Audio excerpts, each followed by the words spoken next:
What is up, guys? Zach Ginn here. Rick Ginn here. And in today's video, we're going to go over exactly how to get your first wholesaling real estate deal in 30 days or less. I'm excited for this one. I truly believe so many people, they're struggling at their first deal. And in this video, I kind of want to break down how anyone can really get their first deal in 30 days or less. I'll give you guys a spoiler alert. You guys just... your action plan is not good. And we really got to switch that up. And a lot of you guys are overcomplicating things.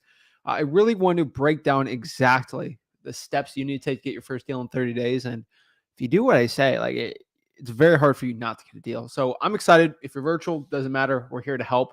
So if you get any value out of any of our information we say, everything, please do us a favor and smash that like button and subscribe to the most true value from us. And I'm telling you, you can get your first deal in 30 days, right? Yeah, I find just most people, you guys complicate this. So human nature is to make it complex. So let's just go with the KISS method, and KISS is just for keep it simple, stupid. And I'm telling you, simplicity is really easy to get consistent. The more steps you put in a process, the more complicated you make it. And the odds of you doing that on a consistent basis are very, very low. So what the main thing you want to take out of this today is simplify your process as few steps as possible and take those same action steps every day. That's it. So without further ado, guys, if you're ready, if you're excited right now to go get your first deal in 30 days, so you're ready, do us a favor, smash that like button and subscribe, and let's get it going. You excited? Yeah. Woo!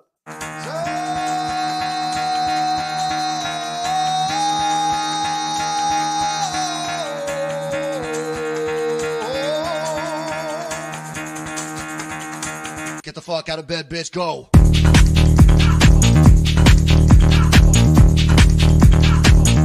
Get up, and get the guy go.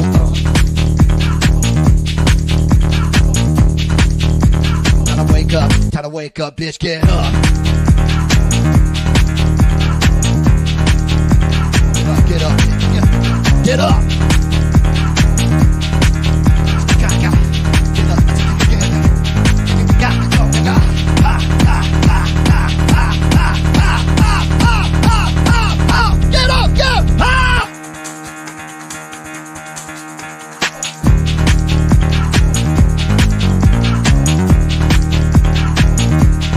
Woo! I love it. Guys, how does that video not get you going right now? I come on. So let's talk about it. Let's break down exactly how to get your first deal in 30 days or less. I think a lot of people like that action plan. I think it's pretty concise that there's only a few things you really need to do to get your first deal. And people overcomplicate it. Oh, should I do an SEO? Should I do a PPC? Do I have to create a website? Like, what, do I have to do this crazy? Do I have to run Facebook ads to get my first deal? Like, what is this? And the truth is, there's so much information out there, like how to do your deal, how to do this deal, this, blah, blah, blah, blah, blah. Honestly, at the end of the day, you have two things. You have money or time, right? Mm-hmm. And you need to choose what type of method with your money and time. Those are basically the resources you have in wholesaling. What are you going to do with that? Like, how are you going to use that to get your first deal? Some people, they don't have any money, but they got a lot of time. And that might be better for like a drawing for dollars, cold calling, something like that. But let's say there's a lot of people out here that have no time, but they got some money to spend. Then maybe it's closer to like SMS, right? Mm-hmm. So or maybe getting a VA for your cold calling. So you got to understand that first and foremost. It's either you got time or money in this business. It's best to have both, right? But a lot of people don't. So you have to understand that's what you have to do when you get started. So ask yourself that, do I have time or money? You can get a deal from both. It just changes your methodology, because maybe I could put anyone's butt to work and get them a deal. The question is, do you want to put all that work in? And we're like, oh, I don't want to work that hard to get my first deal. Well, you're going to have to spend some money, right? Mm-hmm. And that's the honest truth. So ask yourself that, like, are you going to use your time or money for this? What are you going to do to get the same results for success? And honestly, there's no way around this. And here's the honest truth. For about 75, 80% of the people out here, for you to get your first wholesaling deal, like if you just study people right now in 2022 that are getting their first deal, in 2022, 23, 24 in the future too, 80 to 75% of them are going to get their first deal through cold calling. That's the honest truth. This isn't 2004 anymore. This isn't 2017 where I got my first deal from a bandit sign. Things are changing, right? And just the way this business is running, it's more and more your first deals are going to come from cold calling. Did I just say there's this crazy like mystery equity list that everyone's using? It's getting no, right? This business is all about supply and demand to a point.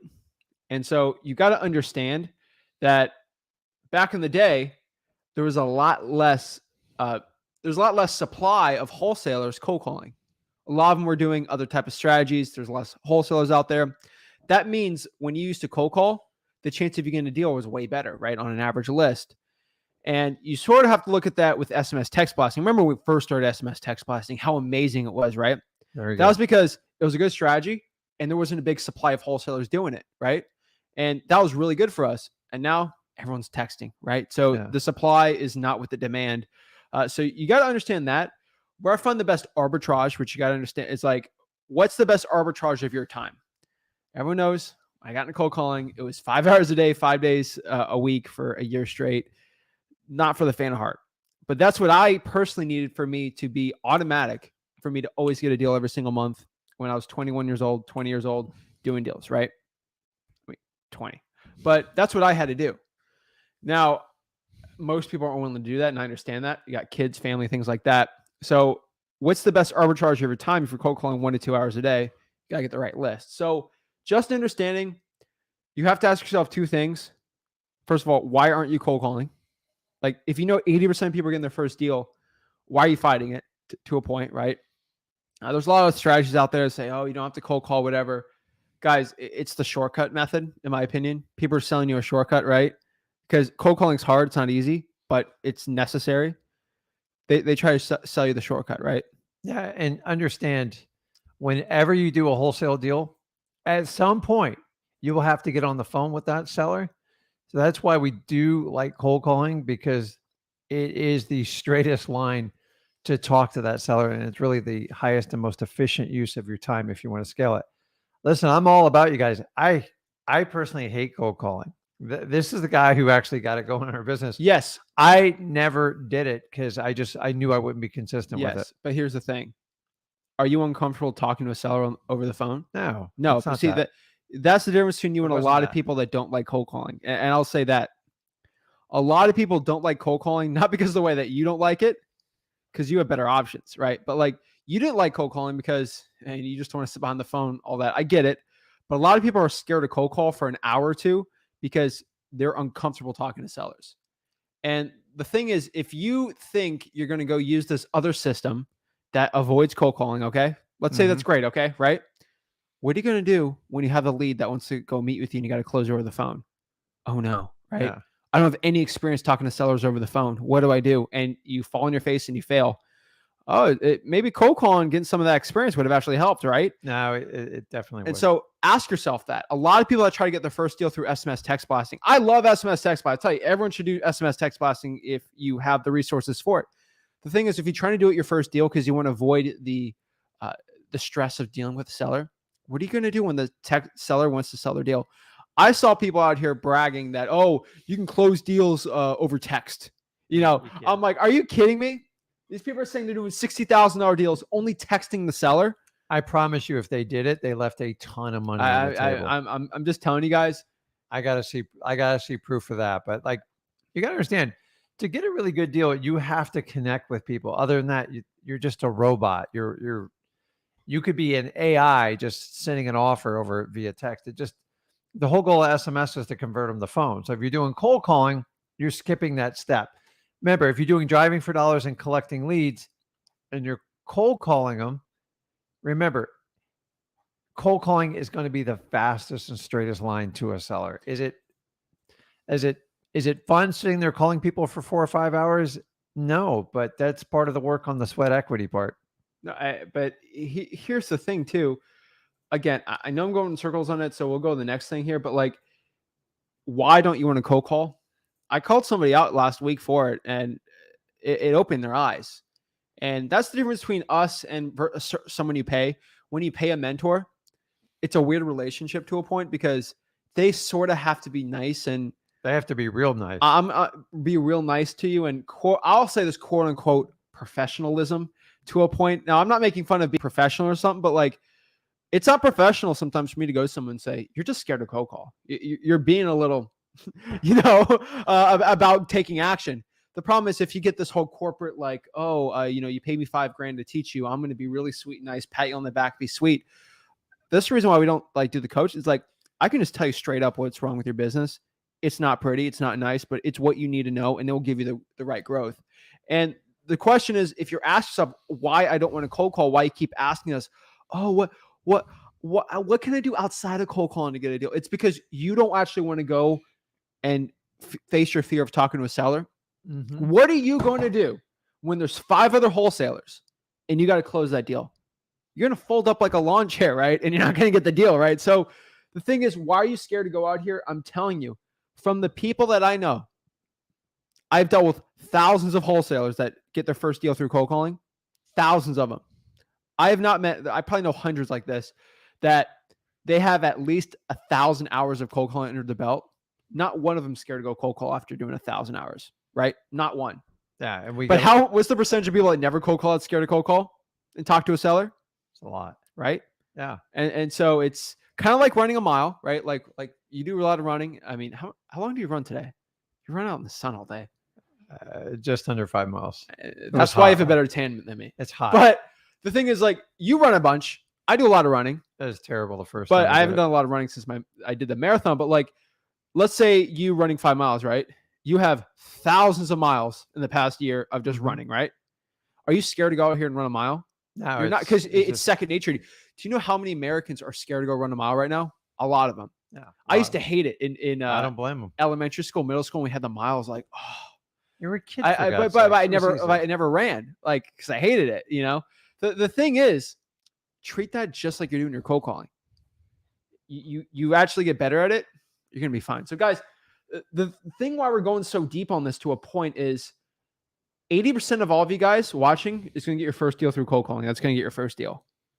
So if you want to be the 20% that does it outside, do it. But the other 20% really comes from the next part. I'll call it 18, 19%, right? This is from sweat equity. If you don't want to get your first deal through cold calling, you can do sweat equity, right? Mm-hmm. And outside of these two, you got money, you're fine. But most people getting the first deal didn't have the cash. Sweat equity, what is this? That's how I got my first deal. Bandit signs. We buy ugly houses signs. I was a crazy kid putting them out 4 a.m. I still like bandit signs. If you can put them up some in your neighborhood, work, some don't. Yeah, the before you do it, look around your market and see if you see a current trend of bandit signs, and see if they stay up. But I love bandit signs. I'm telling you right now, it's one of the best $100 you can spend. It's like an ATM machine because it sticks out there. As long as people keep calling, it makes it worth it. The problem we have in most local markets is you put them out and somebody picks them up, and a lot of times the competition picks them up almost more than the city does, and that's another challenge I have with it. I've shown you a couple times driving. I think we did Jimmy John's once like a year ago, and I showed you because I've been putting bandit signs out for 5 years. 5 years. I have a bandit sign stapled on the pole in front of Chase on US 1. Yeah, still there. It's pretty good. From 5 years ago. Still up there right now. Now the phone number doesn't go anywhere. Yeah, it's kind of faded away. It's still up there. Yeah. 5 years straight. Yeah, we're not telling you to go staple anything anywhere. But I'm just saying 5 years ago, I stapled a bandit sign on a wooden pole and it's still there. Listen, I love bandit signs. I think that's one of the most aggressive hustle muscles you can use. I love when people are like, I'm too low for bandit signs. I'm like, dude, trust me. When you get a monster deal off of a bandit sign, you'll never stop doing it. Joel says this. He's like, never mind, cold calling's easier than bandit. I will tell you right now, I will tell you the truth. Bandit signs are way easier than cold calling. Hands down. Because you really got to put 100, 200 bandit signs out. You're listening to Gary Vee. If they stick out in the market, they'll work. If they're not going to stick, so before you go out and stick 100 in the ground, take 5 or 10 and see if they're going to stay. Yeah. And then make a decision, and then you got to relocate markets if they don't stick. But I'm telling you, sweat equity. What's the other sweat equity to do? I think one thing where it really hasn't been a trend until like the past couple of years, which if I knew this, it would have been game over. Like it would have been game over. I would have never done cold calling. Reverse drawing for dollars. I agree. It's like direct mail, on steroids when you got no money. It's like you're broke and you can do direct mail. It's amazing, right? Reverse drawing for dollars, again, is basically when you get those yellow sticky notes and you pull a list of, let's say, the vacants, probates, pre-foreclosures. Door knocking is by far the most powerful marketing channel right now is door knocking. The problem is it ain't fun. People have ring doorbells, right? Ring doorbells have destroyed door knocking. The ring doorbells have hurt. But someone tried to door knock you, right? Some vegan stuff, and like you're just like, no. It's like the door knock. I can have a conversation from them from 100 miles away. It just drives people nuts. But here's the thing: how do you get around that reverse drawing for dollars, right? So what you do is have a sticky note. So if I was going to your house on 123 Main Street, I just put, "Hey Rick, I have a quick question about this property. Please call me." And then just put a phone number. Zach, you're going to be very curious, and there's over a 90% chance you're going to call that. Is there any direct mail that has over a 90% chance you're going to call that? Maybe the payment due or like the urgent notice one, but like I'm telling you, you could do 300 in a weekend easily. So on the reverse driving for dollars, those sticky notes we're talking about, there's actually print companies, and you can print like your handwritten message. Better yet, there's stamps. They just stamp it on there. The stamp's probably even, how personal is a stamp? Yeah, but people read it, so it's fine. Hey, however, it gets all stuck in the door. The old days, I'll tell you how long I've been doing this. Oh. We used to go to the post office or FedEx, and we used to take all the packages. Oh, I don't know if you should be and saying they kind of this. figured out and then actually I got a notice says the next one you take from the U.S. Post Office, it's considered theft, and they're going to prosecute me. So you can get the knockoff envelopes with like the eagle on the front. They're like 75 cents to $1 a piece. They're a little expensive. The sticky note's just as effective and a heck of a lot cheaper. But if you put that in there and seal it, it has 100% open ratio. Like it's never not done. So if you can find a cheaper version of it, go for it. Yeah, you get in trouble doing that now. But what I honestly could tell you is reverse drawing for dollars, great. Regular drawing for dollars, I'd put that into, sweat equity too. That's a really good one. I was like that old grandfather when I used to do my marketing. I just did it until someone told me I couldn't do it. And that's how I find it. And some of you guys are so worried about like, oh, I'm going to upset this person, that. Listen, taking massive action means you're going to make mistakes when you go out there and do it. I've done it all the time. I've gotten so aggressive. I stuck the bandit sign in a vacant house to try to get a hold of the homeowner.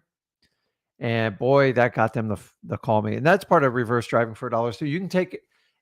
If you ever want to get a homeowner's attention and they're ghosting you or they're not talking to you, especially on vacant property, stick a for sale sign in the yard with your phone number. I promise you. I used to just put bandit signs in those places. Someone's going to, they get really ticked off. So the neighbors usually call.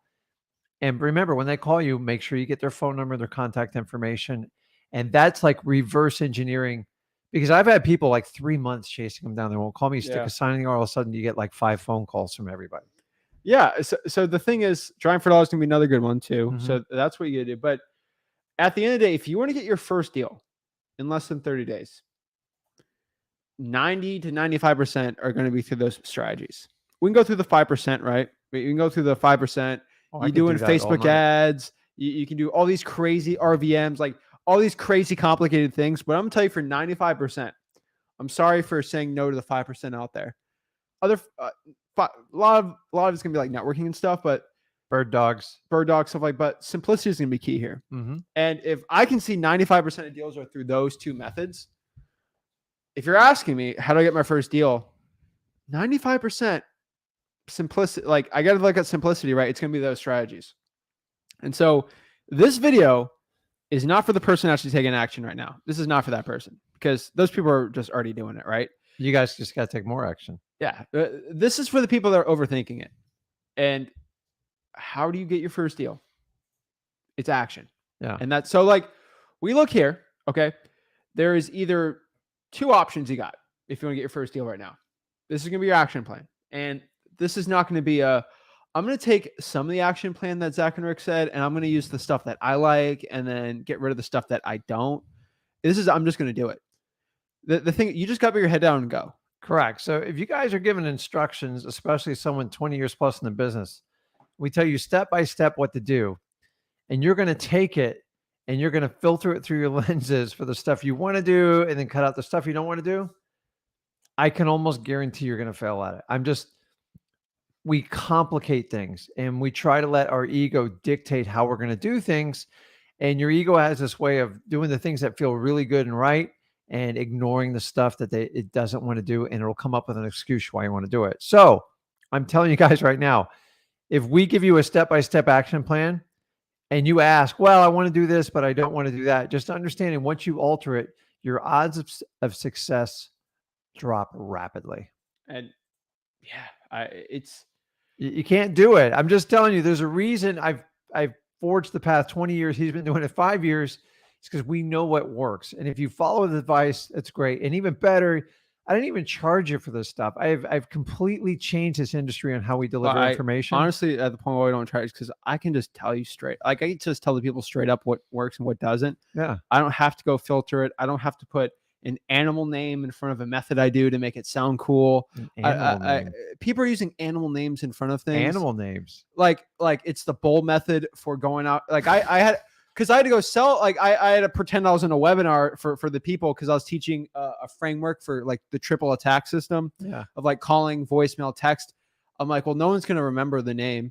So I'm going to use like a coach sales tactic and just say it's the bowl method of getting deals. And people will pay $5,000 just because there's an animal attached to it. People love that stuff, right? It's literally a tactic for wholesaling, and you just switch the name on it, and people think everyone does it though. Okay. And so you get the ads like crazy. Oh, it's the gladiator method for wholesaling. It's the lightning method for wholesaling. So I just put like, I don't need so the thing is, take action. Everyone's going to repackage, regurgitate everything we say, and then put it into a course to sell you. Just understand that. We don't have any of that. I'm just going to tell you straight up what works. So if you want to get your first deal, 80% of you, 80%. So if you're watching everyone, that means you're most likely in this category, most likely. So here's the thing. You're going to pull a government list. You're going to skip trace the government list, and you're going to go cold call it. And tell them what a government list is. I'm not going to complicate this anymore. 3 things. That's all you need to do to get your first deal. So government list, freewholesaling.com. That should be a $10,000 course right there. But here's the thing. I would have to make this super complicated, make it a 15 sales tactic. Correct. So here's the government list. You have seen the videos I've done this week on the lives. Everyone just subscribed to me. You guys know. I told you the best lists, the best marketing channels, and I showed you exactly how to pull each list. Let me show you really quick too. I'll put it in the comments for people that just started wholesaling today. Guys, you understand these lists, like it's not a big secret. I taught him 5 years back, 6 years back. Somebody taught me. So anybody telling you that this like great secret, I'm going to do it. Just 25 years experience here. We're telling you what works. And the fact that we don't put these sexy, crazy titles on it and we go straight line and give you direct on how to do it instead of dancing around a million Zoom calls. Let me show. Like, so if you want to know, I'll just pop this up here. Literally, this is my top 10 motivated sale list for free. How to do it. Like, this is where it's at. Let me put the link in the I'll put the link in the comments for you guys just so you can see it. So we have no excuses in the chat today. But here's the thing. Like, let me show you really quick. Okay. Nothing fancy, right? We got my McLovin shirt on, obviously. Duh. Right. Why would I not? So seriously, all I did was I showed you exactly pull the arrest record list, right? Where to pull it. Like I shared the exact thing. Bird dogs, Zillow, pre-foreclosures, like what is this one? Water shutoffs, where to pull. Like I show you guys exactly how to do it. And then I show my frameworks, everything about that. So guys, like I have the video on there. If you are not going through the channel, if you are not going through freewholesaling.com, you are missing out. Now, what about the other 20%? You just do the sweat equity method. There's like really no cold calling, anything really included on that. So like the thing is, I literally put in the comments, the question is, why aren't you taking that action? I'm always curious on the people that haven't gotten their first deal because I predict this every single time and I always say it. Sometimes usually a new person on the one-on-ones we do, which we're doing today, which is, I love doing them. Mm-hmm. They always say, Zach, I've tried everything. I can't get a deal. Yeah. Legit. I've just been asking like lately, just because I've been asking one question. Have you pulled the arrest record list? No? Okay. Well, you haven't done everything then. And that's the thing. You gotta, when you make statements like that, you gotta hold yourself accountable. You can't just toss it out to Zach or myself and go, I've tried everything. If you use the word everything with me, I'm gonna go through the entire checklist. And you can't just pick and choose the stuff that you want to do. So keep in mind, the way we're talking to you is because we don't charge a course sales on it.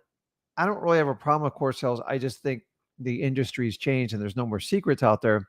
Is we're giving you what we call the tough wholesale love, meaning we're just going to tell you the truth. I suppose if you pay me, I'm probably going to dance around it to give you the answer you want to hear and still tell you you're doing it wrong. So when we tell you, hey, you haven't done everything, are you going to take accountability for it? You have to do that because, guys, at the end of the day, that's what matters. Did you do it or not? Or did you take the plan we gave you and you chopped it to pieces and just did the easy stuff? I could get anybody to do that. And that's going to be the difference between a successful wholesaler and not. If you pay someone, if you don't pay someone, at the end of the day, you have to be accountable to yourself. And that's the truth. And the thing is, when someone asks me, I've tried everything, it's a cry to help to basically say, hey, what's easy for me? Like what can I do that's super easy? What's the shortcut? Everyone wants it. I can't tell you. And the last thing we're going to say before we kind of get into questions is, I just gave you my layout for what to do to get your first deal. Do you know how you're going to fail with this? You're going to take what I say. Mm-hmm. You're going to go to another YouTube live stream. You're going to ask the same question. You're going to get a different answer. Then you go on like a third one. They tell you to do something else. And then you go into a fourth live and you go one-on-one with that person. Then they tell you something else. And then you got four things you're trying to combine into one. That's how you fail. Straight up. I mean, that's the easiest way to fail. You can have a million people out there like telling you what to do. It doesn't mean they're all wrong. It's I'm not one you identify with. But like I'm part of all, the social media sites, and I see the guy or gal, they post one question, they put it in like 10 different sites. Yeah. It's the same question and they probably get 150 responses. And honestly, who's answering these questions for you? You have no idea if they have any credibility, if they've actually even I love the the people deal. in our group. A lot of them are I'm talking about like the YouTube ones. Yeah. Like, here's the problem. If you ask 4 different people, you're gonna get 4 different answers. So the question is, follow who you want. I'm not going to tell you not to follow somebody else or not to take my advice or whatever, but don't be going asking 5 different ways and then trying to implement by yourself. Correct. You need to find the game plan that you want to subscribe to it. And my recommendation is stick to it by going to multiple, call them whatever you want, gurus, coaches and stuff. You just wind up confusing yourself. And you guys know this shell game is, okay, if you pay me, then you're going to show me a commitment level. We've already proven on that channel that's a myth. That's a myth that we use to sell product. Yeah. There's no more secrets. So if you agree there's no more secrets, someone tells you a secret, if you pay me, you're going to learn this business. I'm here to tell you, like right here, we give you everything you want. We're just going against the grain what everybody else does. And just because we do it different doesn't mean it's wrong. I know we have the experience behind us. I'm not a guy just flipping houses for a couple of years to figure this out. 20-year plus track record. You have nothing to lose. Plus, with my son being involved in the last 5 years of the business, just shows you everything that we teach here at Flip with Rick.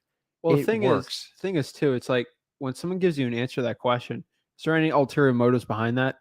Am I trying to get you in my hidden Zoom to go pitch you on? Like a lot of people try to get you tell you, well, you could have gotten your first deal if you joined my community because we have X, Y, and Z. And that's just it's a sales pitch, right? Yeah. Because we do coaching calls, this, that. Guys, at the end of the day, just think of the ulterior motives to what people give and say.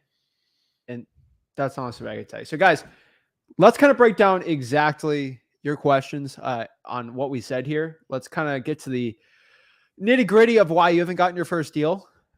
Most of the time I'll tell you is just you haven't taken enough action. I have people complain all the time. I've done this business for 8 months. If you have done this business, I said this yesterday, if you've done this business for 8 months, haven't gotten a deal, and you haven't joined one of our free one-on-one calls, you are literally slapping my outstretched hand to help you. Because if you're going to go and say my stuff doesn't work and you never do a one-on-one with me, you literally, it's like you haven't tried everything and you haven't done my full thing. Because my full thing includes you talking to me one-on-one. No, I mean, you got nothing. When you talk to me one-on-one, at least 3 times a week for at least 6 months straight, I've rarely found someone not do a deal. Very rare. Very rare, because they stop doing it because they don't want to take the advice, or they do. Like, how many people do we got? We got what? Grant, when he started out, shout out to Grant, Cincinnati. He was getting deals. He started talking to us one-on-one. This would be endless. You're going through this list all day. Dylan, right? Like, our boy from Louisville, that team, fun guys. So many people, like, one-on-one talking to us. One-on-one. Very rare you don't get a deal if you constantly keep on the one-on-ones with us talking to us. It's very rare for you not to get a deal. Mm-hmm. And why is that? Because we literally put your feet to the fire, and either you sink or swim. And the people that keep going, they don't sink. They're swimming. So just remember to yourself about that to a point. Corey, right? Corey, yeah. Corey. I actually had a phone call with Corey because he was trying to dispone the deals, but like it was too late, and he already found a buyer. But like Corey's another guy. Like it's crazy. So guys, let's answer some questions you got. Let's talk to some of the one-on-ones too. Let's answer some of the YouTube comments. We should get to mostly everyone today. Remember, if you want to hop on the coaching call, if you're on YouTube, go to the pinned comment, wherever it's at. And it's to join the Wholesaling House for Real Facebook group. You can hop on. It is, I'll show you on here. So I want you to answer a question why I'm putting this up. But Zillow for sale by owners. So a lot of people complicate the Zillow for sale by owners. I'll just show you this right here. So for the people, again, that don't know what I'm talking about, get the one-on-ones. I always spend at least 30 minutes because I get this question, how do I get the one-on-one, right? All you got to do, I'm going to do this once, okay? You go here to Wholesaling House for Real Facebook group, right? See this? All right? We get a ton of people. That's crazy. All right. So Wholesaling Houses for Real Facebook group, right here. Coaching call link, right here for the StreamYard link. Boom. That's all you have to do. One-on-one with Rick and Zach. Literally posted it 4 hours ago. It's on there every single Thursday. Pop it up. So you ask yourself, why? Wholesaling House for Real Facebook group. That's how you get on there. Boom. That's it. Been doing this for 8 months, literally with zero knowledge this time last year. 4 deals in 3 appointments this weekend. Wow. Woo! Let's get it. I love it. I love it, guys. So let's break it down. Let's talk to the people. So first off, we got, let me see here. Hold on. Freddie?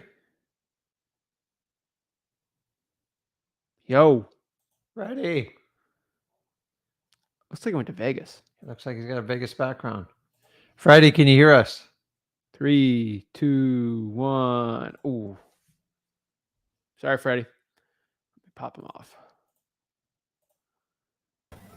Jason. Hey, what's going on? Did you get that deal locked up? So I went there and the husband said 175,000. She said 170,000. We met at 172.5. I gave him the contract to sign it, and she said she wants her attorney to look it over.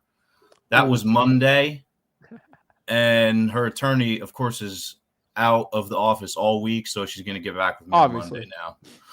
So that's where I'm at on that one. I wanted to ask you, I talked to them today, and they're saying they want 175,000 now.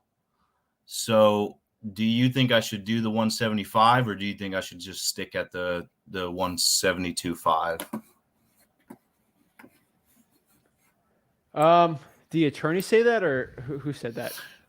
The wife said that. I mean, that's nitpicking, right? $2,500. Yeah, I mean, that's a good deal, right? I honestly, between you and me, yeah, I would just do it. I would try to hold strong at 172.5, knowing your plan is if they walk away from you, just say, hey, okay, I'll just pay the 175. I mean, this is a good, but remember, this is the deal where like we couldn't find anything under 250, right? Like, yeah, I know. I think when you're making 60, 70, 80K, I think you bring it up 2,500. Yeah, the house needs work though. The house Okay, so definitely you went needs there. work. The bathroom, yeah, it's three bedroom, 2.5 bath, and all 3 bathrooms are pretty much original, and the kitchen is original too.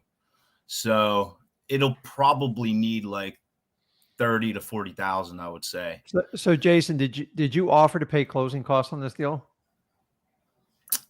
We didn't discuss it. We didn't discuss So it. here's a technique.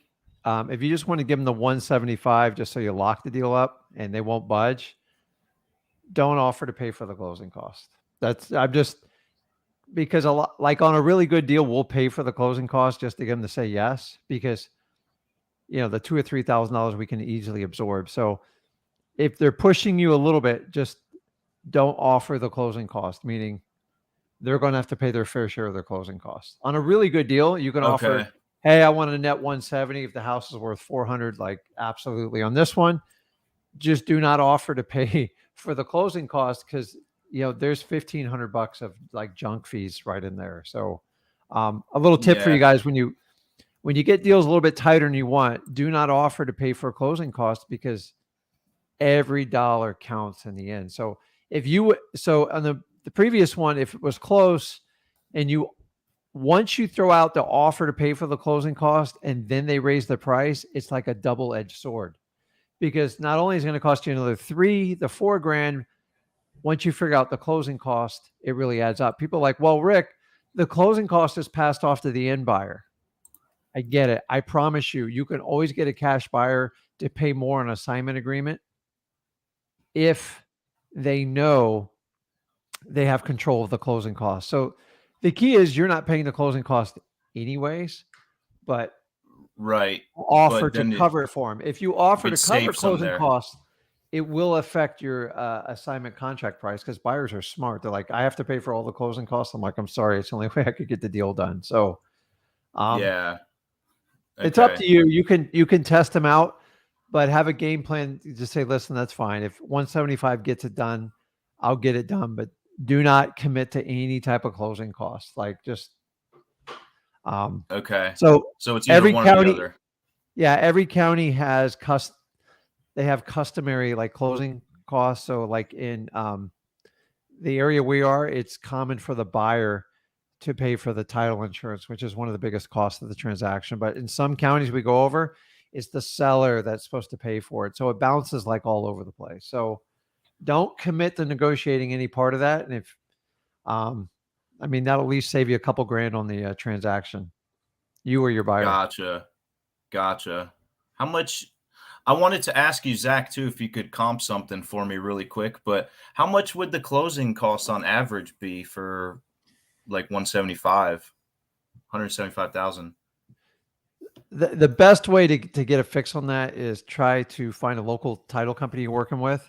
$2,000, I would say, probably. Like every state's a little bit different. Yeah, so it's 1.5. It's an attorney state here, so yeah.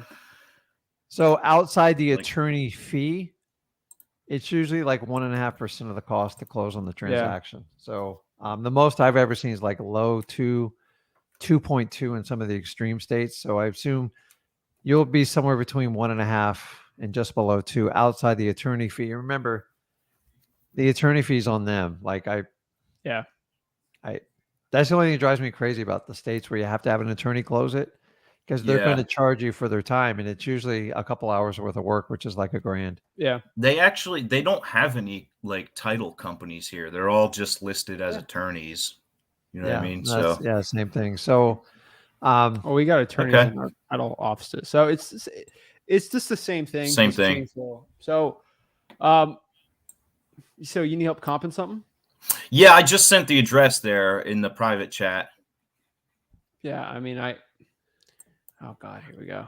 What's that? This is Myrtle Beach. I ain't the Myrtle Beach expert, so I'll check here. The water. So just really quick, I don't want to hold you guys up again, but this one it's townhome. So it's a single floor townhome, and there's like 6 units, and they're all connected. This one is a 2-bedroom, 2 full bathroom. And I can't seem to figure out the ARV on it. I'm thinking like 150 or 160,000. And it's a hoarder who lives there. Oh Lord. I would And say, I mean, you have a 2-2. yeah, and it's like two blocks from the beach too. So Yeah. the guy I wants. honestly, He told me 135,000. I was just curious if I should I would put even 180. I think 180 is a ARV. I mean, I honestly, 180. just because it's so close to the beach, Right. I would say so. I mean, there's a 1,200 square foot that sold 2.5 years ago for like 175. It's a house. But that's a house, but that was dead. That was like 2.5 years ago. And that was like a low close to the beach. I would say 180. I honestly, I'd have to look at it more, but Okay. Yeah, with Really quick. townhomes, it really comes down to the interior. So Hoarder's house, I mean, I'm that's a going to tough- Right give you off the bat, disclosure. it Yeah, needs go ahead. floor, paint, and the bathrooms. And the kitchen cabinets are pretty nasty. I mean, I would probably have to lock that up at like 120 for that to work. That's exactly where I was at. You're Okay. going to have to get it as low as you can, because I'm going to tell you right now, hoarders houses are some of the worst houses. Oh my gosh. It doesn't matter if you wholesale them, retail them, wholesale them, because everything's neglected. Everything's neglected. Everything. And the smell. Yeah. Toilets, pipes. They never tell you about the smell when you go there. Yeah. So I had a hoarder's I house. actually once. looked at it today. It cost me Oh, $8 God. grand just for the fumigation, just to get rid of all the Oh animals. my gosh. Because they get all in the Oh. walls, they eat all the wires. Like usually the AC shot, the roof shot. So You're like thinking more Florida Yeah. to a point, but he's kind of coastal. So, and the Yeah. you probably got I'd say humidity it's the there same. too. Yeah, it is. The problem is when it's a hoarder's house and the AC hasn't been running in like the southeast, it's not. It's good for you Oh my because God. it's good leverage. so It so was most dark and hoarders' dingy houses, in there. Yeah, Yeah, is we usually renegotiate them at least half the time, because you can't even tell what the damage is until you get all their crap out of there. And then Yeah. when you get it out, Yeah. it's like, I would say 120. Okay. The good thing is the roof was just replaced 2 years ago, so Oh, that's a that's good great. thing. Which is great. So yeah, it's Oh, great. yeah. And here's the other tip you got to understand with hoarders: they're the biggest procrastinators you'll ever meet in the world, and they just drag these transactions on forever because he said the owner said that he was going to be out on the 4th of April. That's 4 days away, and he didn't even start moving. So Well, so a regular what do you house just say? move would take you Procrastinator. a week. right? Yeah. Procrastinator. So everything's going to be procrastination. So I'm talking particular in them signing the contract and committing. So you're probably going to put a price on it. I'm just telling you, you need to go back and ask for a discount, because think about a regular house you deal with all the maintenance stuff you have to deal with on a monthly basis. And imagine if you just let it go for 10 years. That's what you get with a hoarder's house. Yeah. They don't Yeah. vacuum. They don't clean. They No. don't paint. It's really And bad. It's disgusting. So those types of houses, I like to 100% assign. I don't want any type of ownership on them, because if you buy it and it ain't working out and you got to do a rehab on it, that's when you can really lose your shirt. And because you could have Yeah. $100,000 of repairs in there, you can't even see. So It's hidden. we're so yeah. we're so used to looking at the cosmetics, but a lot of times on a hoarder's house, you'll spend 20 grand just on the fundamentals of the house: piping, electrical, circuit boards, AC. And my God, once True. you get into it, and I've never met a hoarder's house where the kitchen you didn't have to replace 100%, or the bathroom. Oh my God, the cabinets are nasty. I don't know how so people live it's just like that. cheaper to So, remove it. So just try to get it as low Yeah. as you can, and just Okay. let them know when you sign it you're kind of uncomfortable at that price. Yeah. So you know you're going to come back for a discount, and just say, listen, I got to bring like a mold guy by through with my GC, and like, because I guarantee every hoarder's house we ever bought, we go back in and we go, we should have bought it cheaper. And Everyone. because when you go to your buyers, they see all the flaws and they throw it in your face. You're like, Right. I know it And comps then at you got to lower it 180. for them. Yeah. So they want a deal in it. So you got to just try to leave as much room as you can. So I would lock it up with the understanding a hoarder's house, almost all the time, you got to go back for a discount. Because, Hidden stuff. Yeah. yeah, bugs, Okay. like nasty stuff going on in those houses. So at least the roof's good for you, but like the rest of it, God only knows. Just The roof looks beautiful. Everything else is like, oh my God, dark, dingy, nasty. So, yeah. okay. So just try to get it as cheap as you can and build a rapport with them. And now the good thing is hoarders will typically stay with you in a contract, and you can kind of coach them along. We had a deal where like we thought it'd be good to get the hoarder stuff out of there. Well, he took so long to get the stuff out of there. He like changed his mind like 4 months into the contract. So Yeah. Oh my gosh. they're constantly fluently changing. And another wholesaler come in. And so you got a contract at 120 and a wholesaler goes, well, I'll give you 150. And the guy's like, well, this guy's offering me 150. It's a hoarder's house, dude. They're not going to be super loyal to you when you do all that stuff. Yeah. So, Yeah. just Well, get it he's going to cheap be as you moved can. out though. The hoarder's moving out though. Yeah. But like if he hasn't started, how long did he live there for? 22 years. Yeah. It's going to be painful, man. Cause I can tell you from personal experience, me just moving after I lived in a house 3 years was painful. And I do that all the time. Yeah. 22 years and you have the hoarder, which means he keeps everything. I had a house once a couple years ago. The hoarder stuff, it wasn't so much a hoarder. It was a person who buys everything they could on QVC. And like they stack rooms of it. And I remember going up, I said, did anybody look up in the attic? And the guy went up in the attic. He goes, you're never going to, it's full all the way. And it cost us 10 grand to get the stuff about it. And just to let you know, every space on the wall had a picture on it. I was like, oh my God. Covering holes. No, they're really proud of the family, which I don't really knock them. But like, can you imagine an entire every ounce of the wall covered in some sort of picture frame? It's a nightmare. So, oh my gosh, just watch out with the hoarders. Every time I hear hoarders, it's like, I had a hoarder house once. I had to go on the appointment. Zach was out with somebody, and our other salesperson was out. That was cute. And I threw up in my mouth twice. And the lady goes, are you going to make me an offer? I got it. I don't even want to deal with this house. I was and she begged me. Was that bad? Remember those numbers? I remember she begged me at 20 grand to buy 20, and you said no. And then someone bought it for 25 and they lost their butt on it. I offered 10. I was just like, it was literally covered in cobwebs. You could see the roaches. House? Yeah, it was a house. It was disgusting. Wow. I'm just like, I don't know how I can sell it. I can't even like take the smell in it. And those types of houses, I don't want to put any effort in selling them. I just like, you're getting a piece of junk. You need to just buy it as is. So just get it cheap as you can and you should be fine.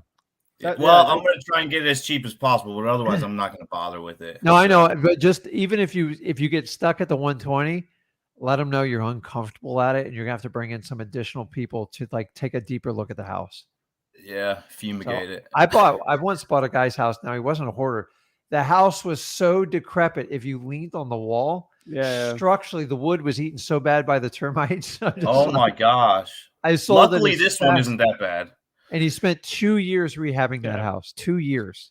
The moral of the story is those hoarder houses are never the best.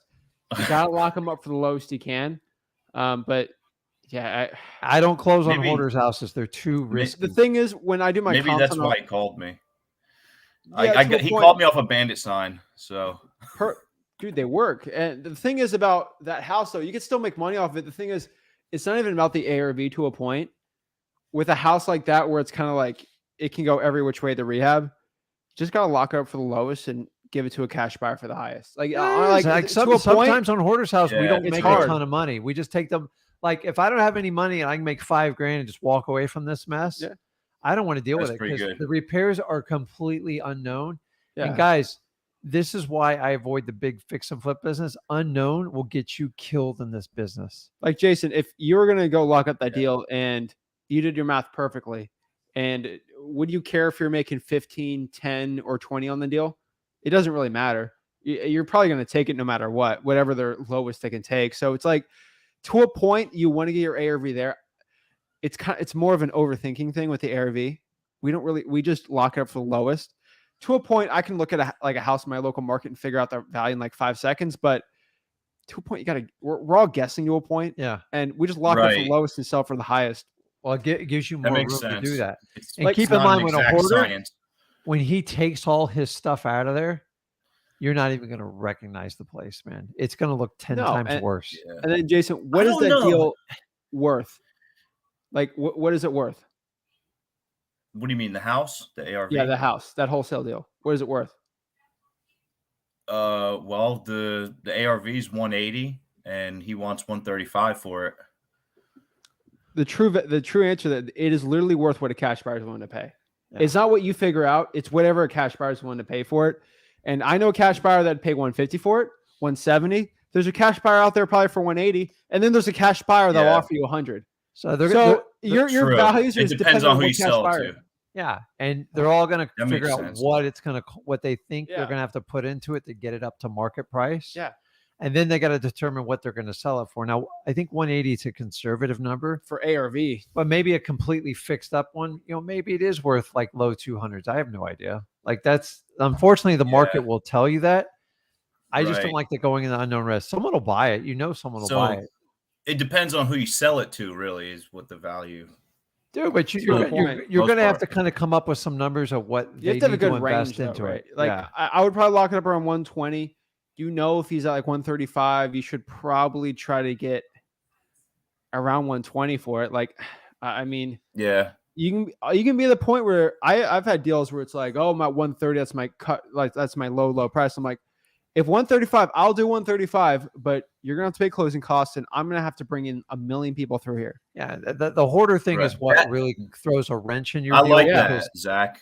I like Yeah. that. Well, that's the thing. I say, well, I got to throw Well- a lockbox on here, and I'm gonna bring Yeah. my inspector, my drywall, my mold, It's a my lot more realtor. work. Yeah. I have to bring 10 cash buyers through. Yeah. I will make the same amount of money. I just got to bring 10 more cash buyers through. But I am like, if you want to get your stupid price, I have to bring stupid buyers through. And that's the truth. And that's what you're True. going to have to do. So if someone Yeah, says he that, like, said that. He said 135. He's like, I'm at 135. That's where I'm at on it. and so He it's like, seems hey, pretty firm on it. try a firm 120. If he's just refusing, say we don't have a deal. I'll do 135, but I'm gonna have to bring the whole armada out here. Lockbox so I get my- and people walking through. Yes. And Yeah, but just run them through Yeah. a checklist. How far is that house from you? it's only like 5 minutes away, literally right down the road. You got you know the drill. You got to lock the thing up and bring everyone from Urea through there. That's not like lock it up first, but True. Lock it up. It's first, in a and hot if spot too. It's in Yeah, a hot You're spot. getting a lot of resistance from it's- your buyer. yeah, That's when you can go back and go, dude, I didn't. and renegotiate. They'll tell you, hey, this has got mold. This is bad. This is Yeah. it. But the other thing is just go through an Excel spreadsheet and add up your estimated costs. Replace the kitchen, 2.5 baths, flooring, paint. And you need to come up with a number because your buyers are definitely going to throw you a number, and it's going to be bigger than what you say. And you got to do a math problem here. If it doesn't make sense for them to buy, they're not going to buy. yeah. But you're in a hot area Gotcha. in a super hot market. I wouldn't feel guilty at Yeah. all, Yeah. like bringing people through there if he's stuck on his price. You already gave him your upfront disclosure. You don't feel guilty bringing 50 people through. Yeah. You have Unfortunately, to. that's the You thing. created this problem, and I need to Yeah. make sure at that price. Now at 100, I don't have to bring all those people through. Right? Right. And that's how you can counter them. Go, listen, at 100, I'll just figure it out. Yeah. But at like 120, he goes, no, I said 135. I go, that's where you got. Yeah. So when they say 135, that's where I start. That's the highest offer I would ever do. And then they Yeah. have room in it from He- there. So it's I think you're in good shape with it. Yeah. You just got to get the best price you can. Yeah. He was quoting the repairs like as if he was going to do the work. Yeah, Like he don't was do it. talking about doing the HVAC work himself and painting himself, doing the And floor you know what? himself. That's the repair price he's giving me. If he was going to do it, he would have already done it by now. So when Facts. people tell me, hey, the rent's only Yeah. 800, it should be 1,200, but you could. That's No. exactly what he said. Yeah. It's so hoarders have this mentality on everything.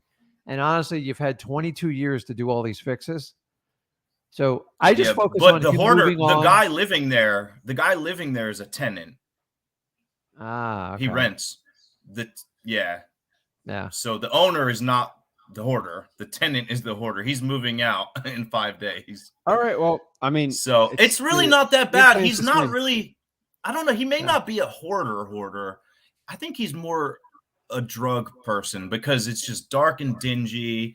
There's cobwebs on the ceiling. Like Is there he hasn't aluminum opened foil? the windows in 20 years. Aluminum foil on the windows?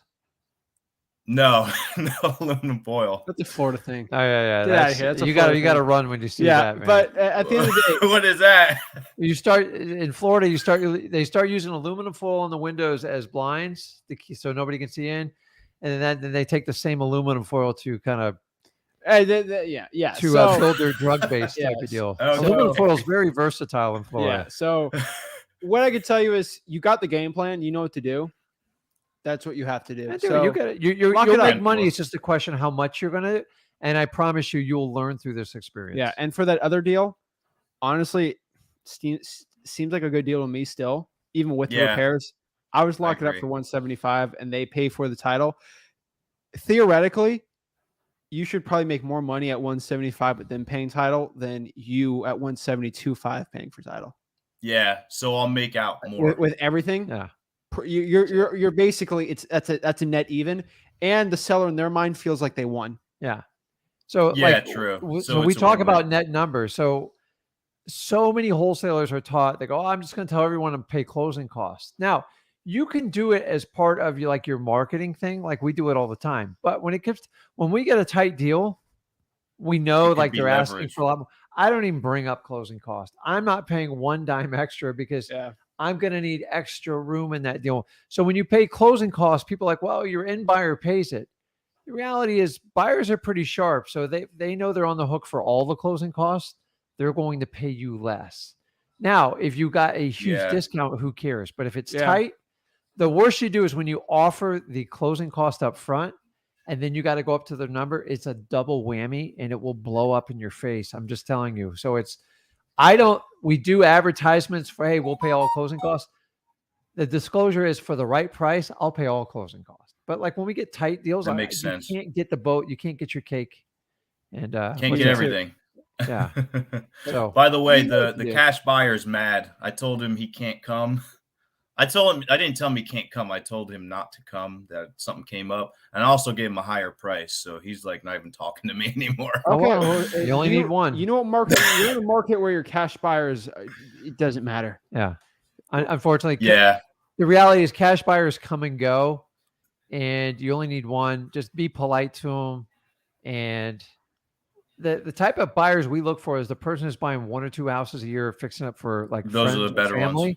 Those are the ones you want. The guys buying 50 or 60, unless you have that type of operation and you got to have the cash to turn it over, they're going to pay you the least amount. So yeah, that's it. Gotcha. You got this, Jason. All right. Well, thank you, Zach. Thank you, Rick. I will jump back on and let you guys know what happens next week. Okay. All right. Okay. Looking forward to it. All right. Thanks, guys. Have a good weekend. You too. Same. Thanks.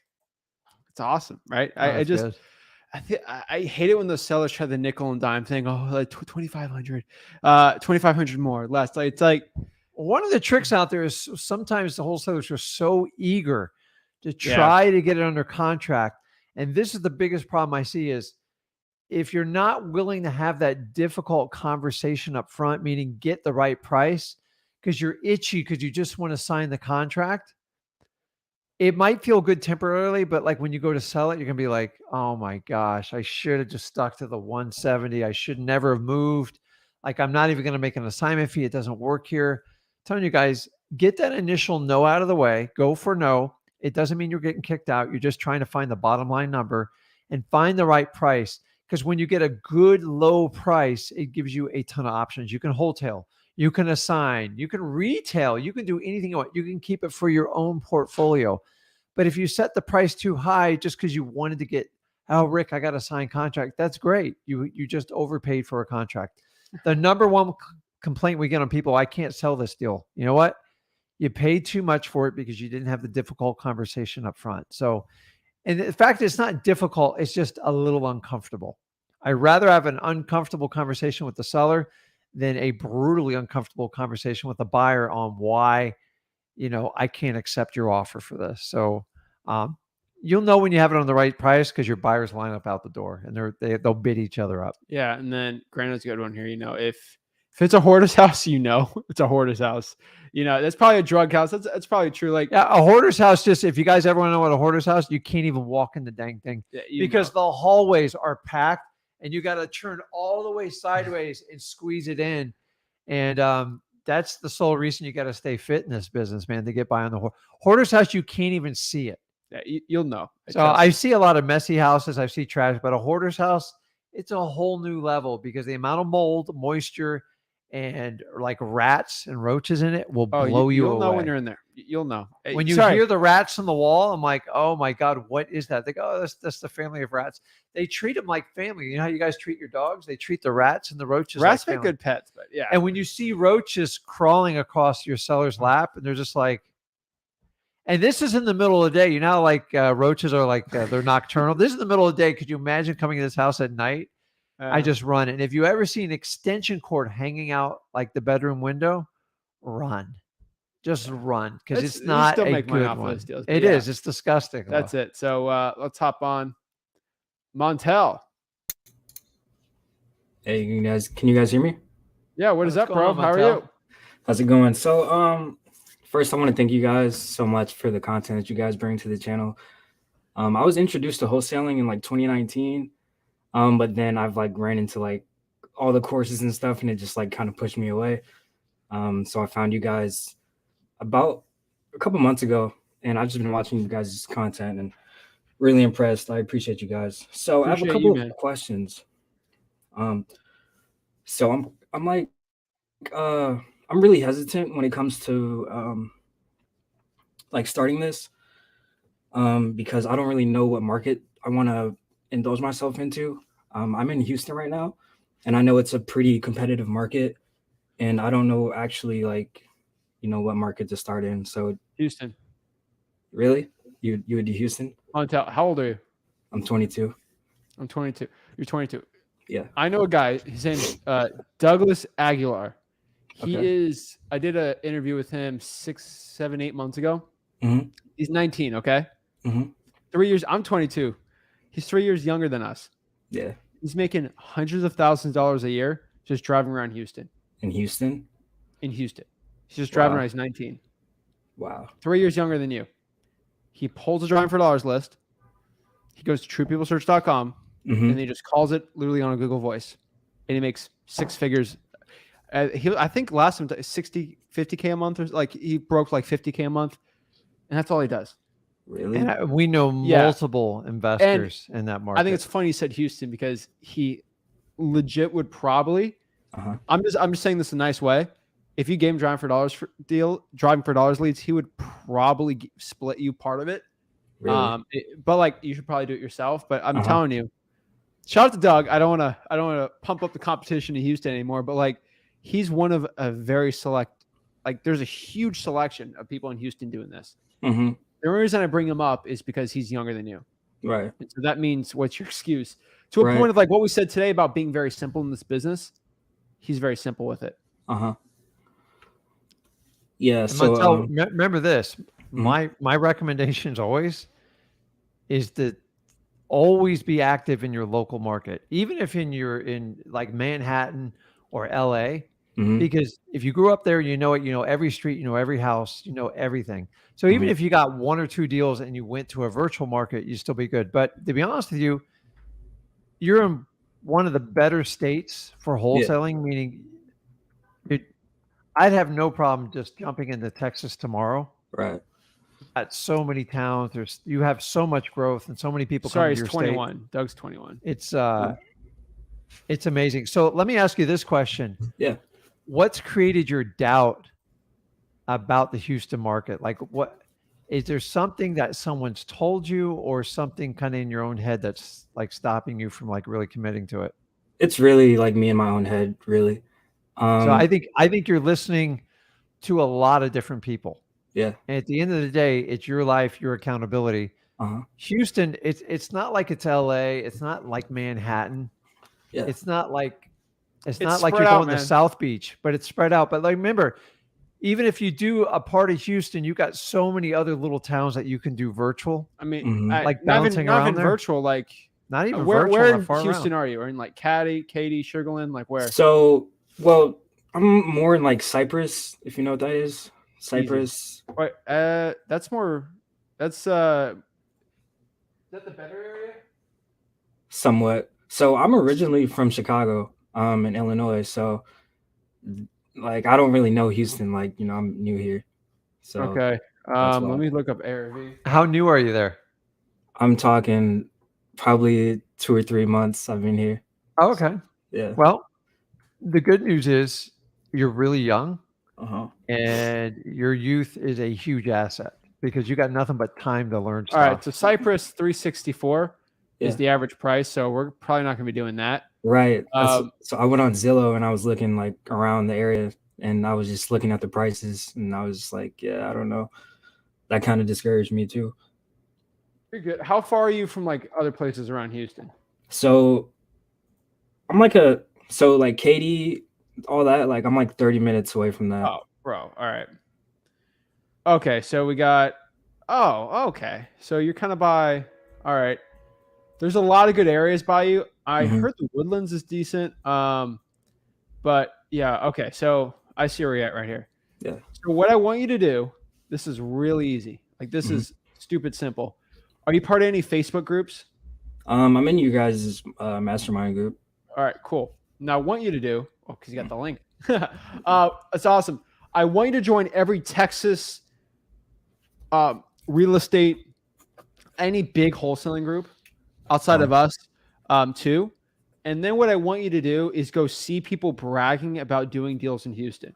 Mm-hmm. What you're going to find is someone says, bro, I'm 18. I made 40K at 123 Main Street in Cypress. And then he gives you the zip code. Yeah. And then you're just going to find people like posting deals in Houston. Mm-hmm. And you're going to find out pretty quick that a lot of these deals are in like these certain zip codes.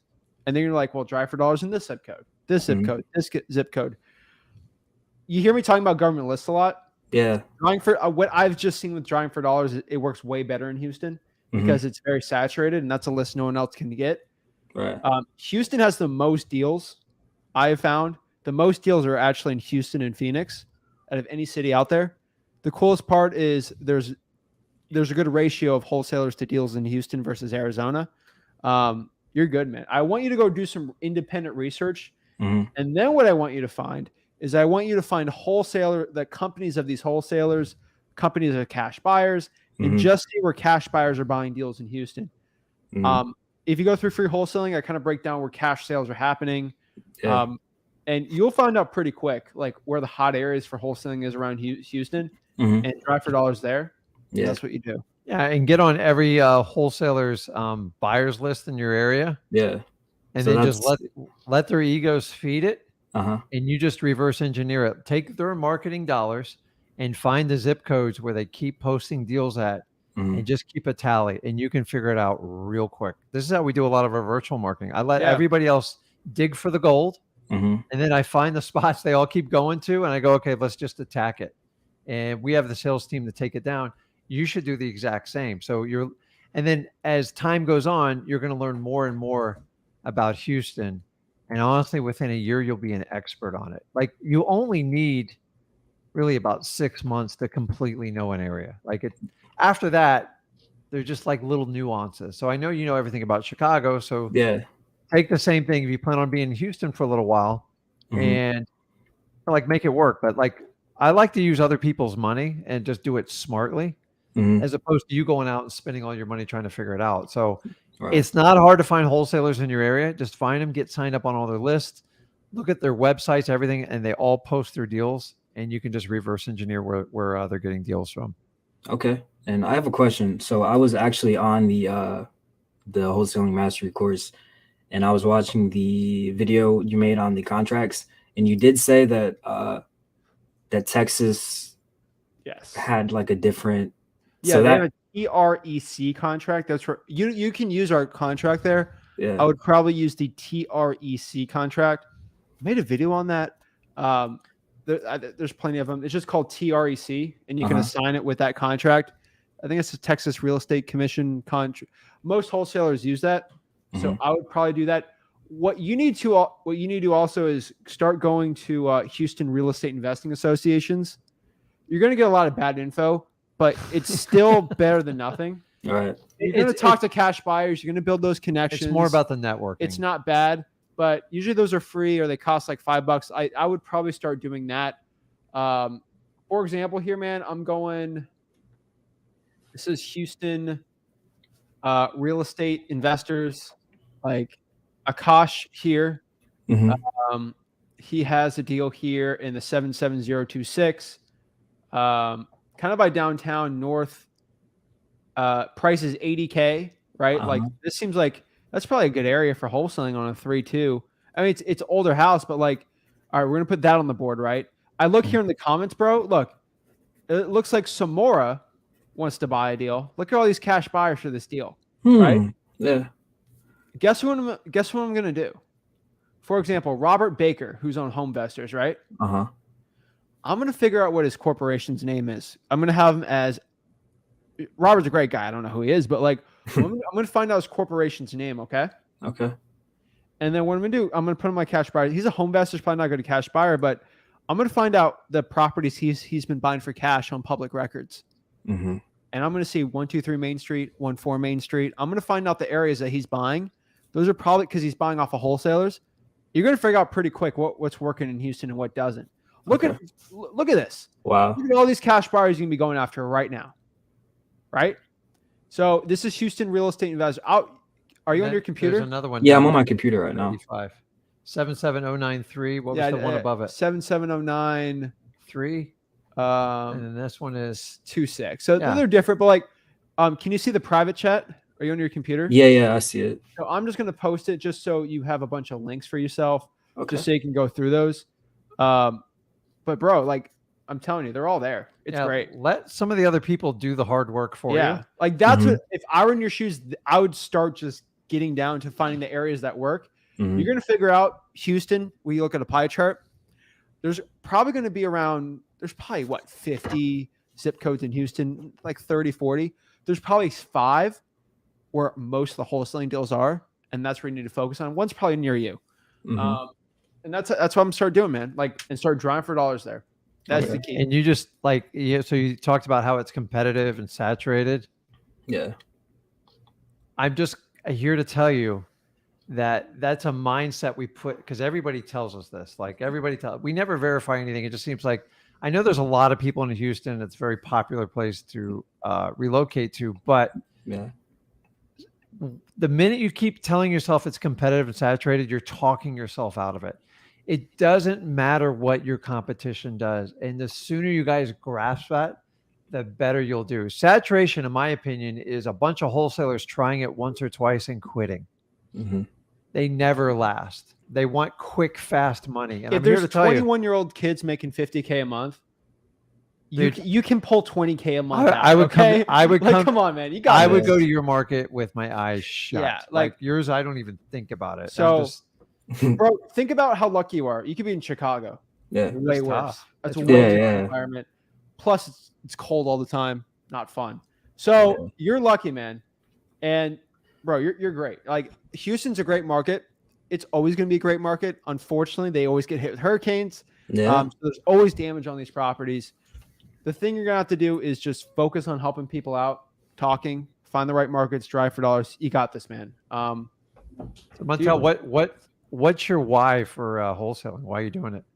I've always been like interested in, investing and stuff. And, I don't know, like I just, want a good future for myself, and I'm willing to put in the work. And, I seen that, wholesaling was probably a good, startup for me. Cause I've always wanted to like eventually get into real estate, like in terms of like flipping houses and buying like rental properties and stuff. So I just feel like this is a good way for me to get my foot in the door in terms of so just get a stronger why and conviction.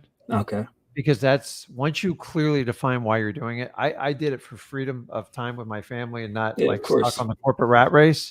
Yeah. And I tried the colleges, I tried all that stuff, and it just didn't work for me. My parents, they just gave me bad financial advice, but I'm not like, it's not my parents' fault. So we kind of move forward. So clearly define your why and dude, I didn't start till I was 33. You know how far ahead of the game you are with me? And here we are in the last 2 years just in Florida.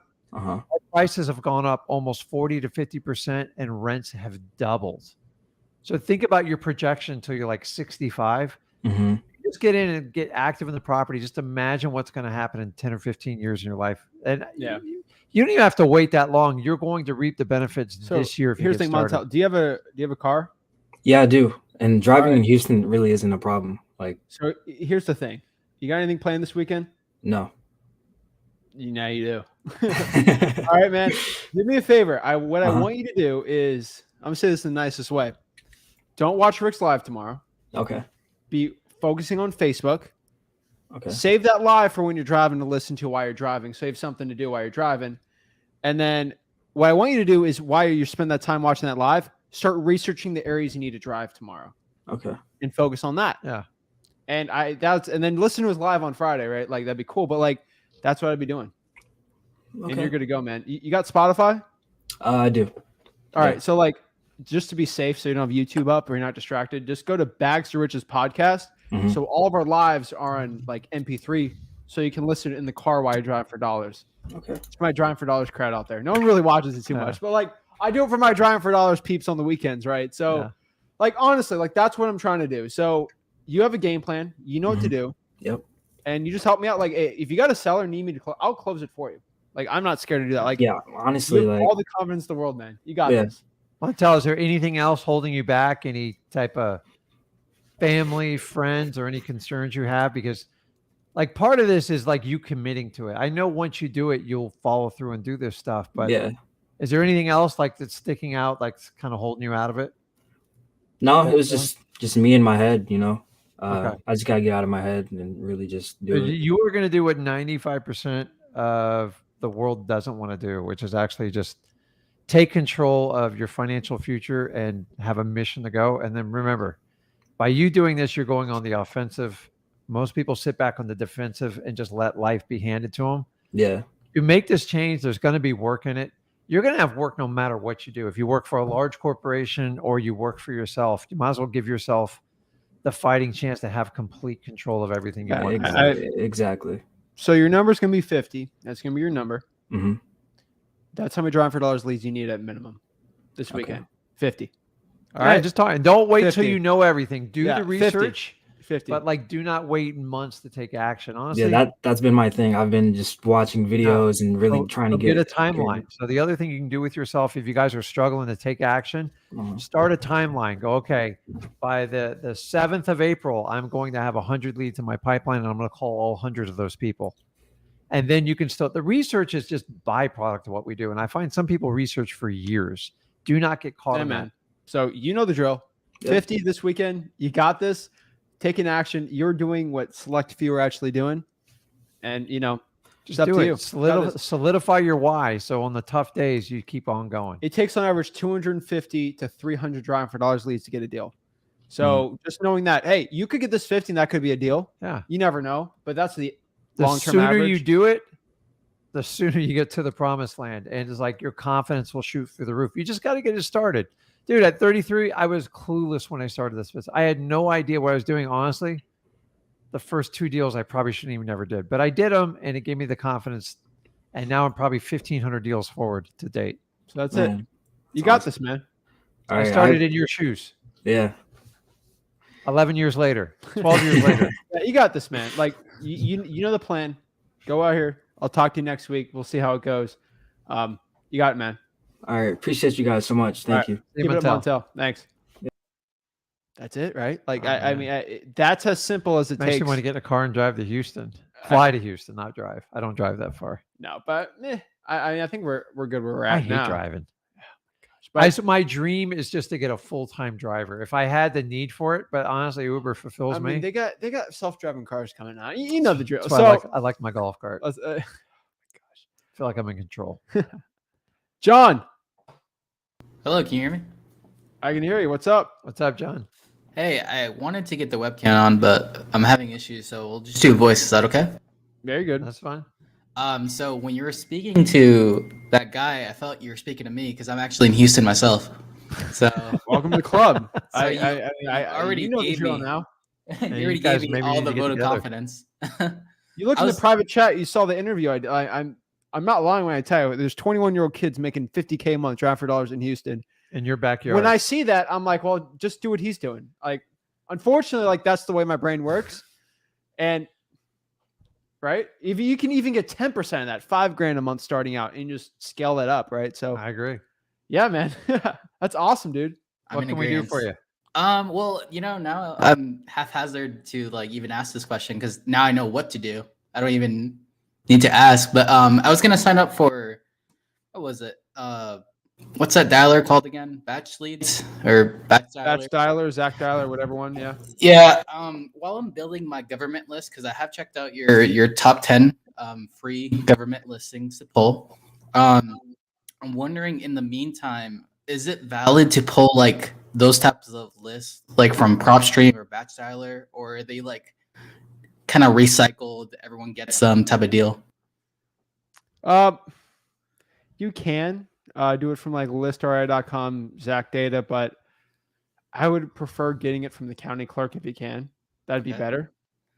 It's Honestly. going to be more exact and it's going to be more timely. Yeah. Mhm. If you want to go to a broad approach and say you were limited, and, say you had a 9-to-5 job, then maybe you do it the way you said first. But you got to, honestly, all the lists derive from the county courthouses. So they own the data and then it gets parsed out from there, which means other people come and get it and then they resell it. So whenever you go to the horse's mouth, it's always going to be the best. But sometimes some of us don't have time. Either we got a large family, we got a job, we have other responsibilities. Sometimes it's easier to pay for some of that. But the pay for stuff is never going to be as good as the raw data from the courthouse. So just keep that in mind. Okay. Well, I like it. that was my question. All right, bro. Well, you got it, man. You got like, it. So like I said, draft you dollars. spoke to me, so I don't want to take up any more time because I got answers. I got answers. All right, you got the cold calling script for the drawing for dollars leads. No, I don't actually. Are you the owner? Or are you interested? 4 qualifying questions.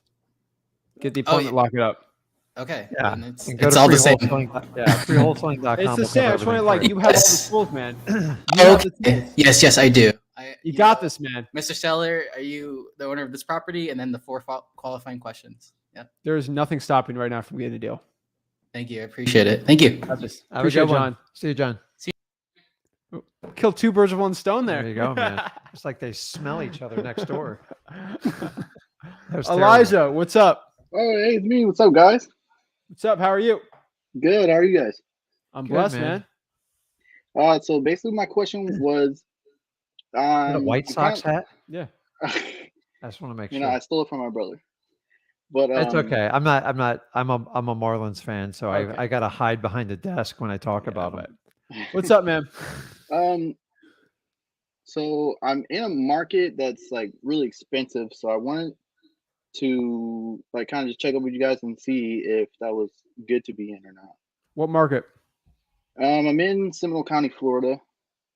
Where? If you know where that is, Seminole County. Bro, you're not. What's it? Sumter? No, Seminole. Seminole. Winter. Seminole. Bro, just do Winter Haven. Do you get there's deals there, bro? How far are you from Winter Kissimmee? That's a little far. How far? Um, How far? Do you guys know Sanford? Sanford. I yeah. know. So how Yeah, far? Bro, you got deals there. I was saying- literally talking to I spent a lot of time in Sanford yeah, as a child. Yeah, did you see my live with Vincent yesterday? No, I didn't get to yesterday. Vincent's from Seminole County. I showed him Okay. exactly how to pull he's pulling drawing for dollars list, and he was finding a bunch of vacant deals all over the country. What do you all over Seminole County, bro? That's not an expensive market. What do you consider Well, expensive? Just so we can find It out. was. I looked up the Zillow medium home value, and for And? like Longwood, it was like 421. Winter Springs, it was high like that too. I think Sanford was 300. I think that was about the lowest I saw. Shocking with Sanford. Let's see, Florida. I mean, Seminole County's got some depressed areas. So, how far are you Yeah. from like Oviedo and stuff? I'm actually pretty close. Yeah. Like Vito though, I think that's the most expensive one in the county. Yeah. So that's not bad. It says median 303. I mean, yeah, our median's higher than that. You're good, man. That's a good market. I mean, in Florida, you got to understand, like, Yeah, the prices are crazy. we're so how long you been in Florida for, Elijah? I've been here for most of my life, actually. Yeah, so you and me are used to $50,000 houses. So it's like Everything's relative. I sit here and tell him all the time that same house, I wouldn't have paid more than 60 grand for it. And he's writing a contract for like 220. But we're Yeah. still making 70, 80 grand. So you have to look at it from the profit center. And remember, if you're staying within the median price, that means you have a wide range of buyers. The minute you start going over it, Yeah. your buyers dwindle. I You wouldn't have a be lot able to more make risk. $115,000 on a deal if I wasn't in Florida on a Okay, wholesaling right. deal. And I am able to do that. And you guys got to understand the advantage is when the prices go higher, on average, in like most markets, if you can make a 10% fee off of a house from an investor standpoint, that's considered to me like, now that's not a formula. I'm just telling you, if I had to do 100 transactions on average, most people average around maybe 7 to 12% in that range. So keep in mind on your house, the beauty is 10% is still 30 grand on a $300,000 house. Yeah. I used to complain about all the guys in California, their $600,000-$700,000 price points. Their average margin is 50 to 70,000 on even assignment fees. So I don't like the higher prices. Like I get it, but keep in mind on a percentage basis, you'll actually make more money in the long run. So you Yeah. just got to figure out. So your ARV is less than our market. And I can tell you right now, niche Mhm. list is what's going to give you the best. And you already know what I'm Niche going to list. say. Probates. You're in Florida, man. Government lists, Government lists, like that's what you got diving to for do. dollars. So you know the drill, man. Pull his list and Yeah. market them. Sanford's got to have a ton of opportunity because I know there's a lot of older I would- style homes there. I would Mhm. reverse drive for dollars, the pre foreclosures. Like, there's a lot of opportunities for you out there, man. And those older homes always, they need care when people pass away and they turn over, and then young people come in and gentrify the neighborhood. Listen, when I was a kid, nobody went to Sanford except your grandparents. And now I know it's completely different. I know, but Mhm. that's honestly what I'd say. Okay, and then I have another question. Like, how do you know how much that the buyer would want to make? Like, other than ask them, but like That's once you how you'll like know factor exactly. in, yeah, You got to ask them, right? You got to Yeah. ask them. You're overcomplicating it. Like, yeah, you're overcomplicating. you have to it. see what the ARV minus repairs minus 83%. That's fine. It covers you. But remember, you got to get the deal first. Mhm. And so many people overthink comping. Like some people want to cater to the lowest comp, some want to cater to the highest comp. And you got to kind of average it out. And you got to throw stuff out that just doesn't make Yeah. sense to the comp. But for the most part, if you can buy it right, you'll always find the buyer to pay the right price. But if you spend so much time comping it and you get like messed up in it, like people say, like, I got to get down the nickel and weeds on the comping. Honestly, if you're buying it for 100 and you can sell it for 180 and it needs just a little bit of love, like you don't have to worry about what the comp is. If you're buying it for 160 and the comp's 170, you're going to get killed and you need to move on and find another deal or renegotiate that one. So you just got to get out there and find deals, man. Trust me, you got great price points. Come on down a couple hours south and I'll show you some monster price points. Like we're seeing numbers like I couldn't even wrap my head around a year ago. Yeah. Yeah, no, the lower you go, Like the higher double you get. price. Like a lot of our markets are 500,000-600,000 just starting, and they were like those were $50,000 markets 5 years ago. It's crazy. Oh yeah. So you're still in a good opportunity. A lot of people like it because they feel it's not the hustle and bustle of the city, but it's close enough where they can be Bro, an there's- hour drive away. There's deals there. All right. You're good. You're overthinking it. You're fine, man. Yeah, I guess I am. Thanks, guys. Keep it simple. Keep it simple. Keep it simple. Not even to Thank call you. you stupid. Oh my god. But, bro, you got this. It's You know what to not. do, right? Yeah, I know, dude. I got it. All right. You got this, bro. Get it going, Elijah. Keep it Thanks. simple, Sally. That's what we're gonna call it. All right. Thanks, Elijah. Thank you. Boom.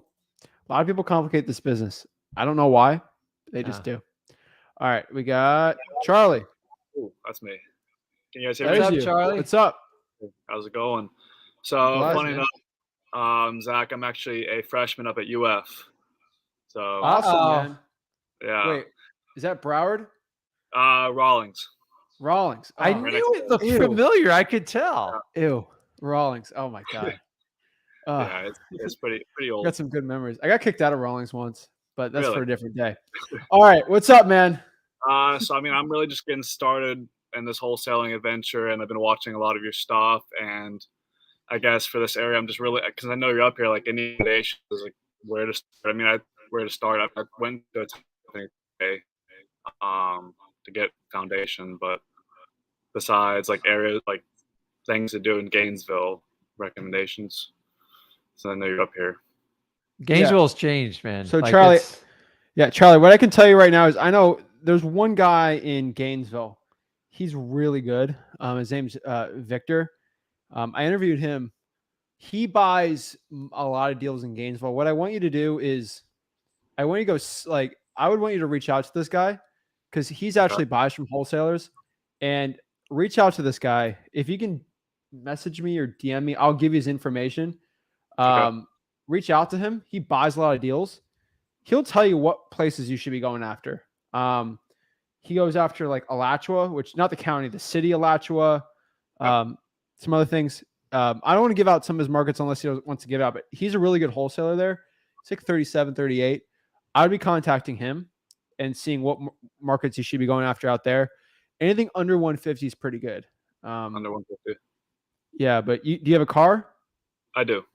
All right. So yeah, I would drive around there, and Drive for Dollar is probably gonna be your best bet there. Okay. What about bandit signs? They're okay. They're not the best in Gainesville. Okay. Yeah. Gotcha. So I talked to a title company today, and they said that the buyer and seller will know about me making a assignment fee. I know that the buyer is going to know, but I don't remember about anything about the seller. Is that okay? Get another title company. Get everyone. wait, what did they say? That they're going to disclose to the buyer and the seller that you're making an assignment. The only goal, so you guys know, with the title company, I'm It's not not that to a asking to point, do but- anything illegal, but like some title companies, like I have them in my town here, Yeah. they go out of their way to announce it to the entire world. I just need you to put it on the dang HUD Yeah, I and think just move yeah. on. That's what If that's they- what it's going to be on the Yeah, HUD. so if they don't draw attention to it, nobody cares. But once they start pointing it out, and then that's when people start asking dumb questions. And that's when you need a title company not to make a big deal out of it. Because if the seller knows what they're getting and the buyer like knows what it is, then the only person that should have a problem would be you. So I've had title companies, they go out of their way to tell everyone, because they'll tell you this, well, we don't want to get sued. Dude, an assignment's an assignment. And there's a million tricky ways to do it. All you guys want your title company to do is just put it on there and shut up. Like, you don't have to, because technically if you went line by line, you would be there for 4 hours in the closing. Yeah. So most people just look at what they're getting and what they're paying, and they're okay with it. Unless the numbers change, they don't make a big deal. So you're right in your assumption as far as with the title. Where are you from, Charlie? I'm actually from Orlando. So I was the last person who was talking about Sanford and Winter Haven and all those places. I was listening to that. Okay. What are you studying up there? I'm studying business. I'm just in business business admin right now. Yeah. So honestly, like between you and me, that I did that. I came in as a junior there, so all I had to do was study on like finance because Banco sucks. I could say that. It's the one class that sucks there. That's the only class you have to study on. Every other class, you could honestly get an A without really looking at it too much. Yeah. So you can go around. Depends what you want. Keep your bright futures, but like I just wanted to keep my bright futures. I just got like B pluses and worked like 5 hours a week on it. Yeah. It's so easy, man. So I would be doing that and then wholesale on the side. Yep. Dude, I've closed so many deals in Heavener Hall. So many.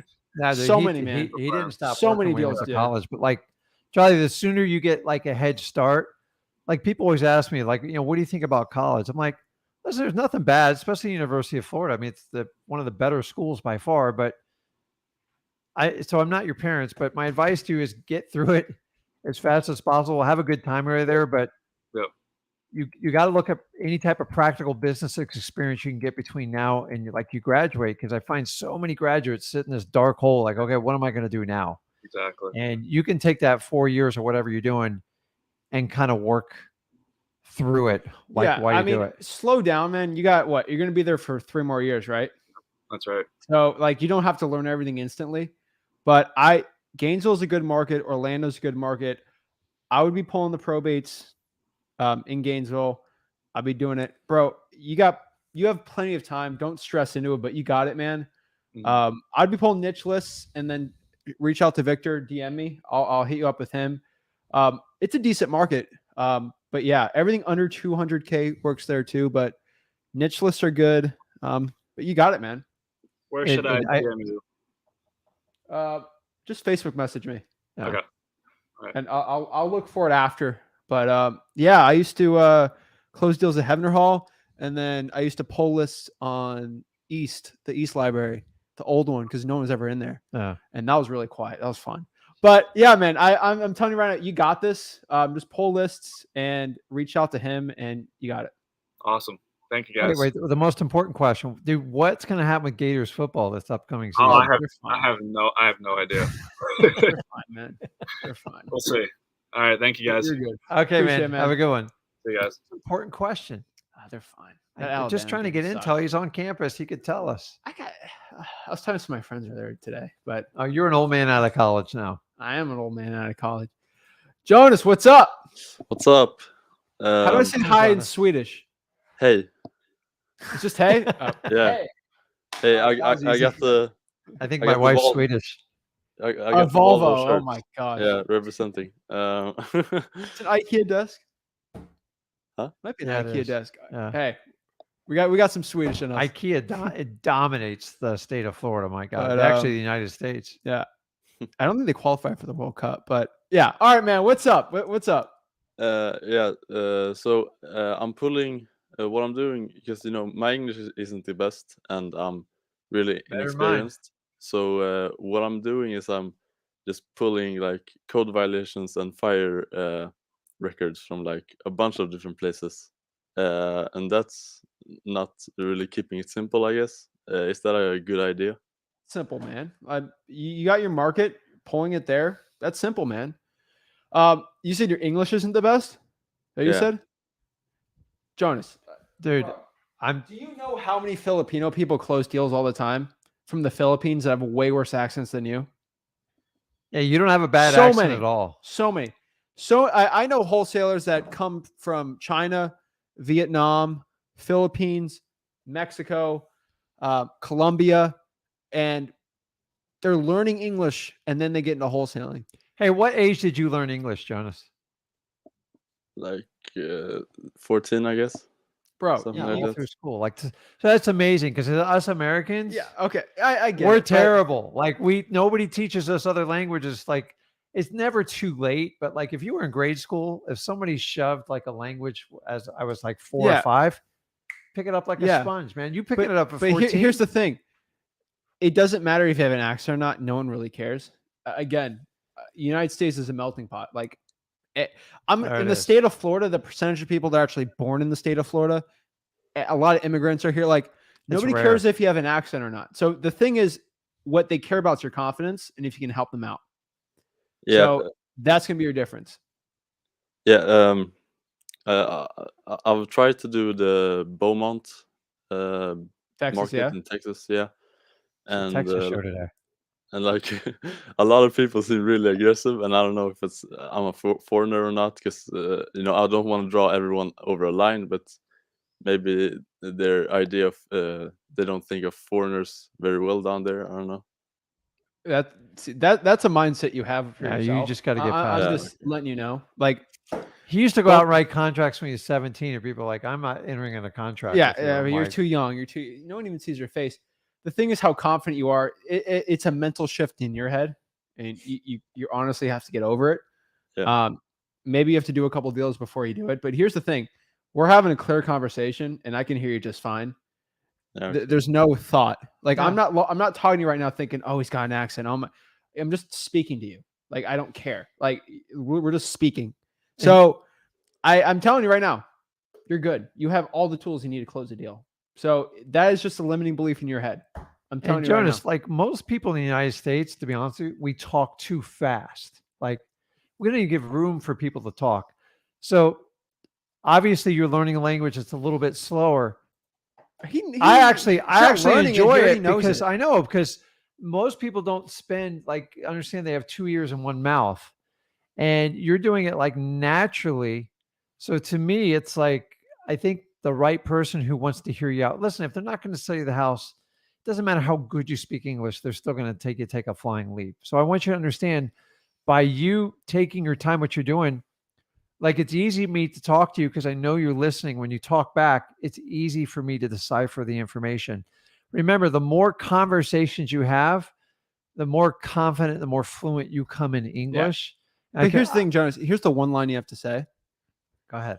Will my accent affect me buying your house for cash? Will it? Just ask him that. If someone says straight up, I don't like you because you have an accent, which is, I think I've rarely heard that with my friends that have accents. Will my accent affect me buying cash from you? I say it because everyone says you're too young to buy my house. Will my cash, because I have the funds, buying your house, will my cash affect or my age affect me buying the house? It will not. Not at all. It won't. So I want you to tell me that so you already know how to say it. Will my accent affect me buying your house? If I have the cash. If I have cash. No. Huh. We just bought. Who's one of our cash buyers? He's buying a bunch of houses from Hungary. Yeah. I don't care. Like I don't care. Like he's got the cash. Money talks, man. Yeah, we hardly understand him either. I'm just like, Yeah. like, so I just, Jonas, you're young. You'll get better at it. You're, dude.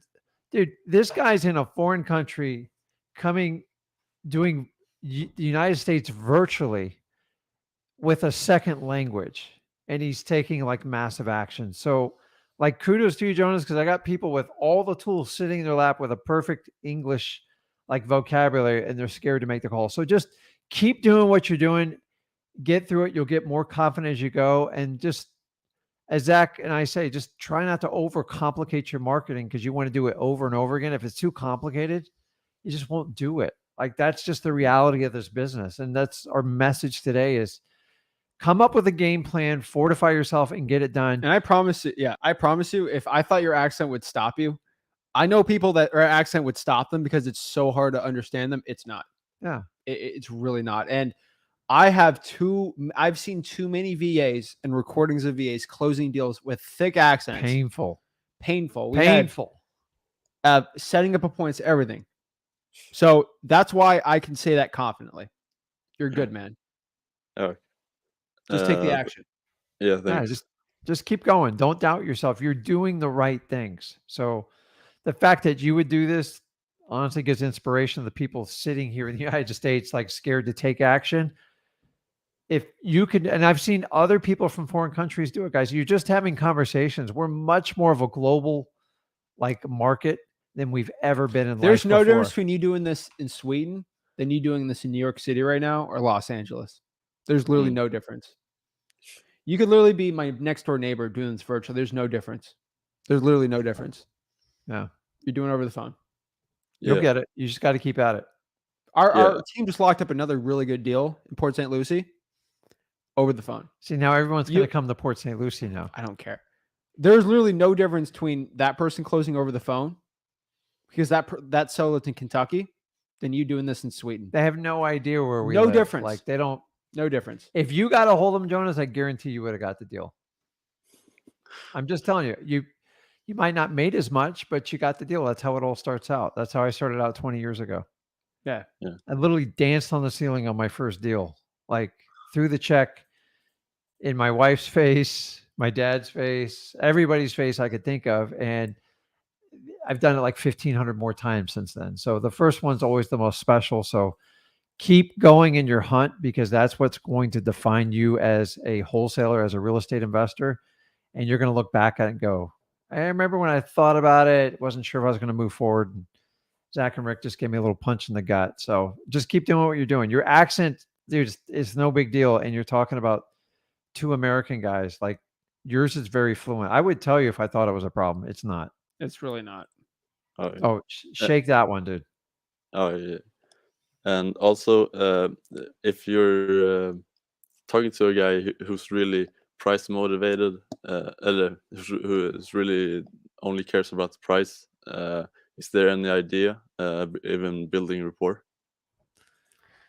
That's a hard one, right? Yeah. I mean, listen, you're never going to win on price alone. So there's got to be something else with it. There has to be because price, if it's just price, that's open like retail market type of stuff, and the highest bidder gets it. And you don't want to be in that arena. So, but I'm here to tell you, Jonas, a lot of people like, so if you're getting like government lists and the specialty list we teach you to get, people like think about Facebook, right? Everybody puts their best face forward, right? Oh, look at me, I'm having so much fun. And they could be dead broke, their wife's leaving them, their kids hate them.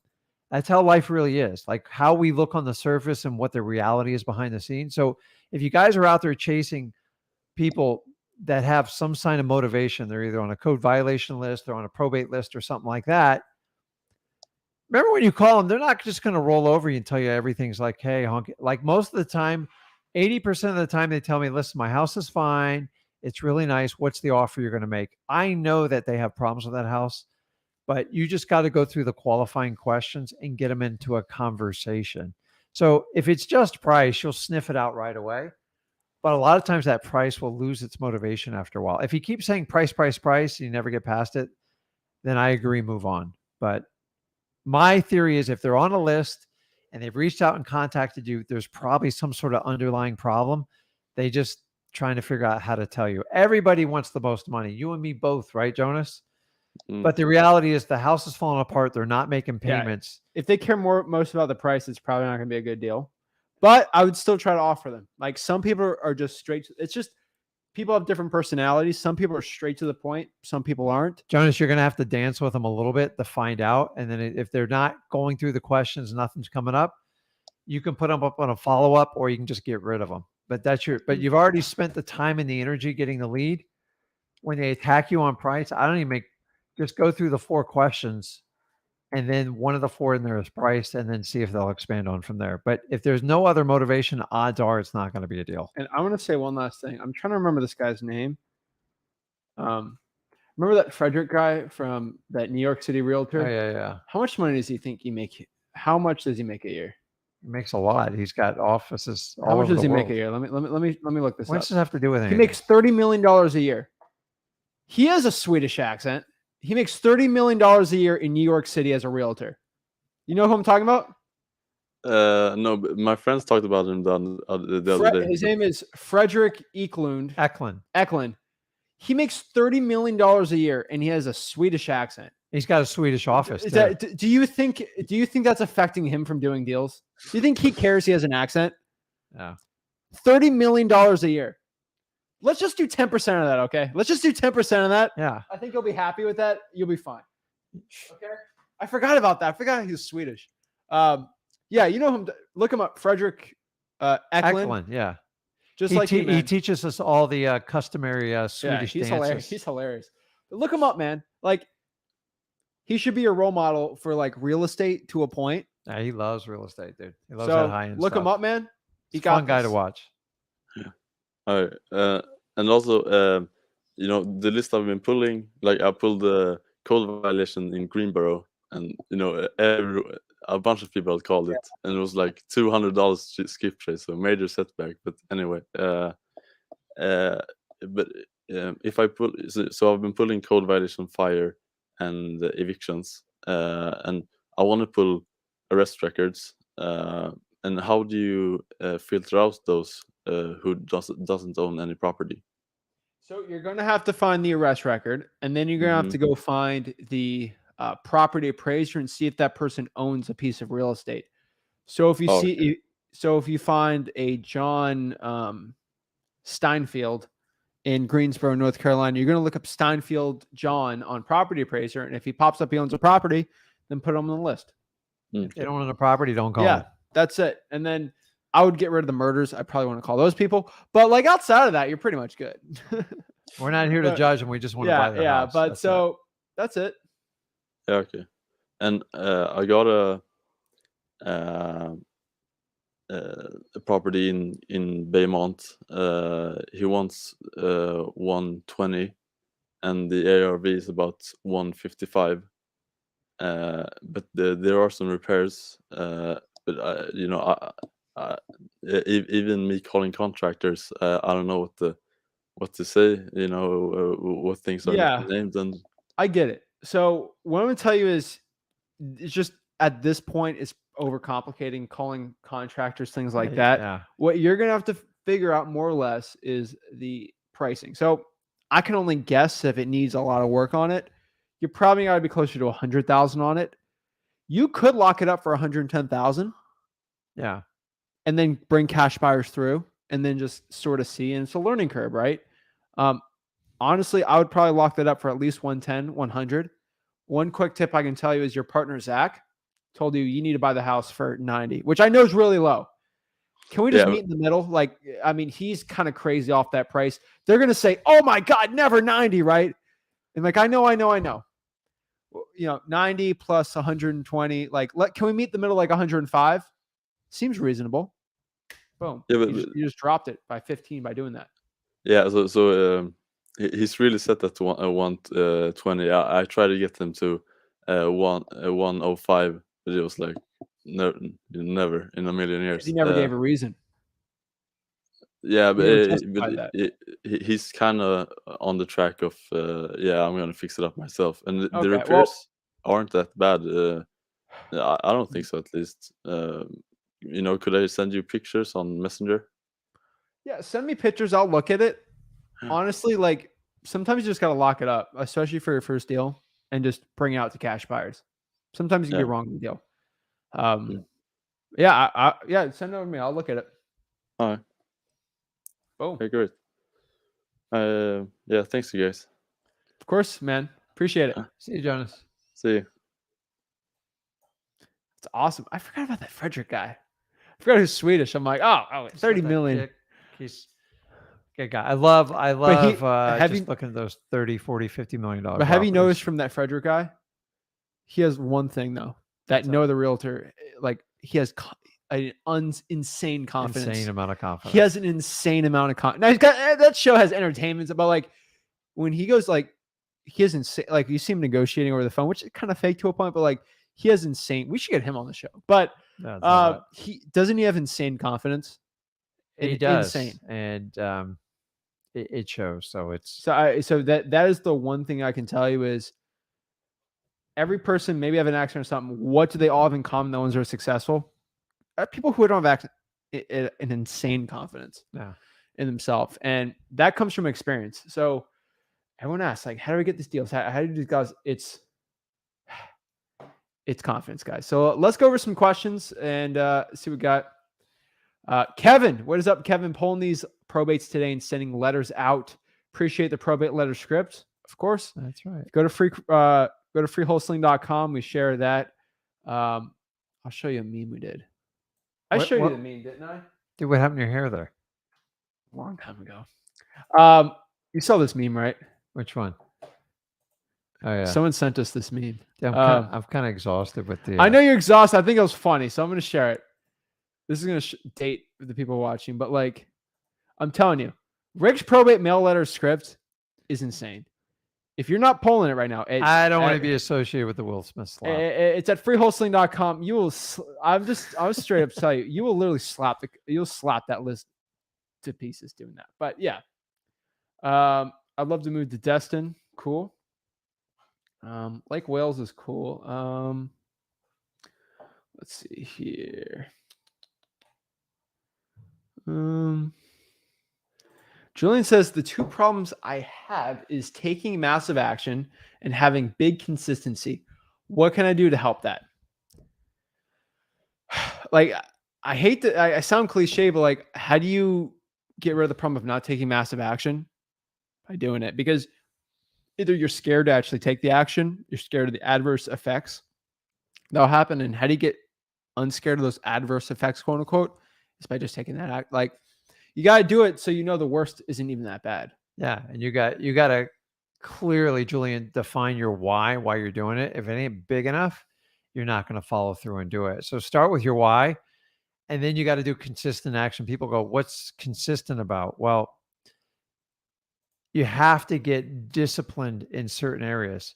So people that have predictable outcomes in life, meaning financial, spiritual, physical, they all have disciplines, which wind up being rituals, which gives you the consistency. And if you don't do that, like, think about this. Do you think about brushing your teeth? Yes. Do it. Wake up in the morning and do it before I go to bed at night. Sometimes like in between if I got like dirty teeth. But I'm just telling you, like, we don't think about a toothbrush. When you can start marketing where it just becomes automatic. You're like, oh my God, it's 12 o'clock. I'm supposed to be doing my marketing schedule, like planning for next month. It's got to be built that in. So for those people who work out, I know by a certain time, if I haven't worked out, I get jittery. Like I'm like, oh my God, I know I'm supposed to work out. It has to be so ingrained in your DNA that you just do it. The only way you can do it is by start taking massive action, writing it down, and then coming up with a discipline. And then your discipline will turn into consistency. So you'll get really good habits. You'll become financially free. That's how you work at wholesaling. But forewarning, it sounds really uncomfortable when you first start it, because that's just the way it is. And the sooner you get uncomfortable, the more you'll get comfortable in the long run in life. If you want to be comfortable now, I promise you, you'll be extremely uncomfortable later in life. It's true. Donna asks, did this get recorded? I'm late. Oh yeah, it's always recorded to a point because this is live, right? This is a live show. So yep, it's always recorded. If you go to Flip with Rick on YouTube, it is on there. Let's see here. Can we go for properties that are going up for auction? I probably would avoid that.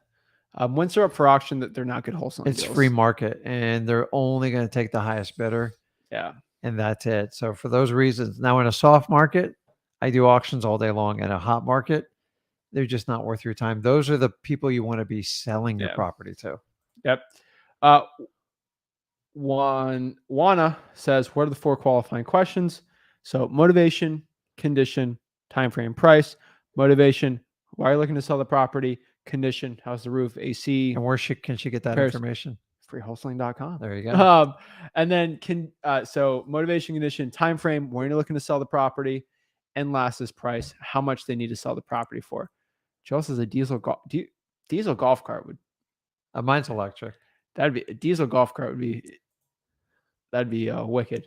It's got 9 rod holders on it. Yeah. Gabe. Yo. I hear him. Hey, how's it going? Can you hear me? Yeah, what's up? What's up? Sorry, I just popped in here. So I had a very specific question. I've been in touch with a lot of the clerk of courts and the local municipalities. I'm curious to know if you request a list. I know this is off topic, but if you request a list and after 10 days they don't respond to you, you follow up and they just absolutely refuse to give you the list, what are the next steps from there? Go in person and ask for it again. You said what? You have to be annoying, man. You have to be annoying. They're pretending they think you're going to stop. They just want you to go away. Once they figure out you're not going to go away, they're just going to have to give it to you, because it's more annoying to not give it to you than it is to give it to you. You have to reach that threshold that you're not at now. They're instructed by their bosses to discourage anyone trying to get a list, because they assume you're going to do something predatory with it or you're going to sell it to someone. So you just need to be consistent with it. Keep asking. Okay. From like a legal perspective, I mean, do you have any ground? Yeah, but they also have discretion. I mean, at the end of the day, it's the government. They have to give you the list to a point, but you have human beings at the other end, which means they're not perfect. Yeah, which they'll run off of emotion. So if you offend them, if you make them emotional, they're just going to block their emotions. They're just not going to let you, right? So you're going to have to be very, very nice to them and just let them know that I am a private citizen and I need this information. You can request a FOIA Act, all that fun stuff, but like, play nice, it'll go a lot further. The FOIA Act will take you months and months to get. So being nice, I mean, you track more bees with sugar than honey? With honey than vinegar? It was something like that. You swap more. You swap more. Flies. It's flies. Yeah, something like that. Like, I just be nicer. You'll do a lot better. I've rarely got anything by force from a government entity. You got to kill them with kindness. So sometimes I brought donuts or like little snacks or anything. Not that yet, but just sometimes you got to feed them. So the next step is you go in person and go try to pull it. And you just keep going until they basically tell you to F off. And then if you had to do a FOIA request, but listen, if you do the FOIA thing, you'll get it in the long run, but it sometimes takes 2 or 3 months. Okay.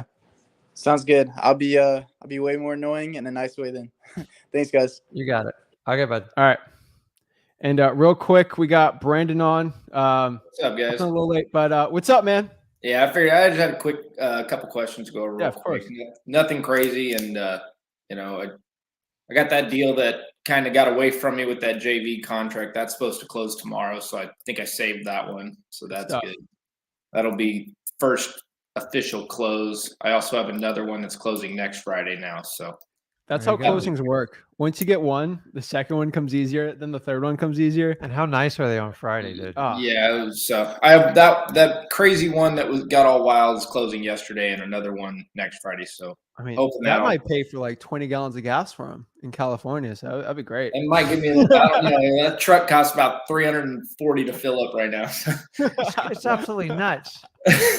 Oh man, it's $7 a gallon for diesel right now out here. Yeah, try filling up a 300-gallon boat, man. It's on the water. Yeah, but it's like insane. That's awesome, man. Centurion lets me borrow their boats for shows and stuff, but you know, there you go. the owner of Centurion's out here. They let me borrow their boat. That's about it. That's cool. Awesome, man. So on this, on one of my deals that I came across, I came up with some questions from my cash buyer that regarding your contract for the assignment of contract side of it. They had kind of questioned the fact that, you know, title company isn't in there, the way the fees are laid out. I ended up just adding it into the contract, just kind of going in there. Is there a reason that fees aren't in the assignment of contract? They're in the purchase agreement side where it discloses, you know, who pays for what. This one's easy. So you're talking specifically about the cost of the closing with the title company? Who covers what costs, whether the buyer or seller is covering the PSA agreement has to spell that out. The assignment cannot change the terms of it, so it's regardless. Okay, well, see, and that's where my buyer would look at it. They don't see the purchase agreement from my from my seller, so they are kind of up in the air. They're buying the contract. Yeah, yeah. Once it goes to title, then they see all of that.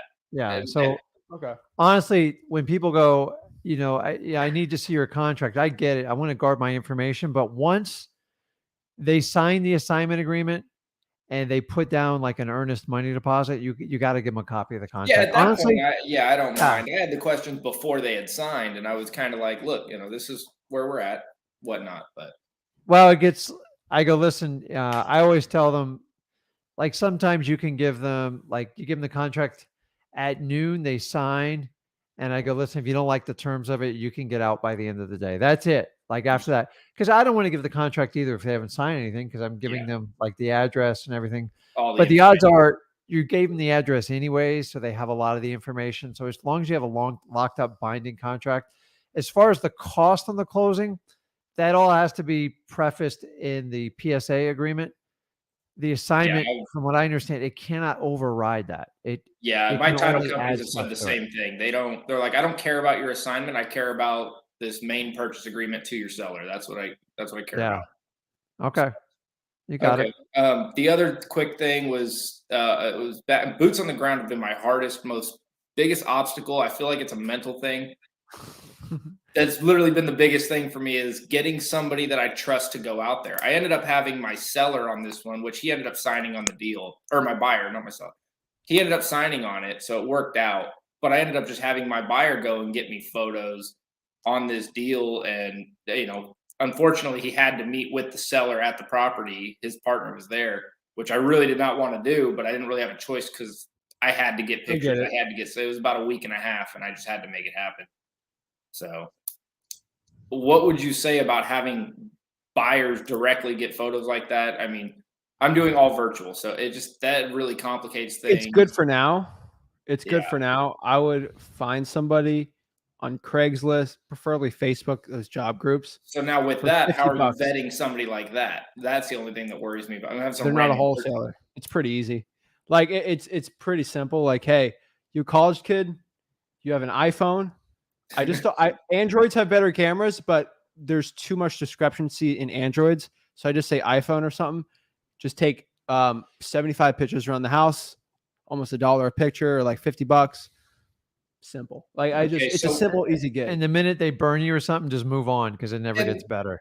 Okay, so with that, would you have that person put a lockbox on the property for you, or Yeah. shoot them money for a lockbox real quick, this random person, or Yep. Add an extra $25. The only thing I never want them to do is I don't want them talking to the seller because a lot of times they'll open their mouth and say something. No, just basically, hey, Craigslist asked me to come take pictures of this house. Nope.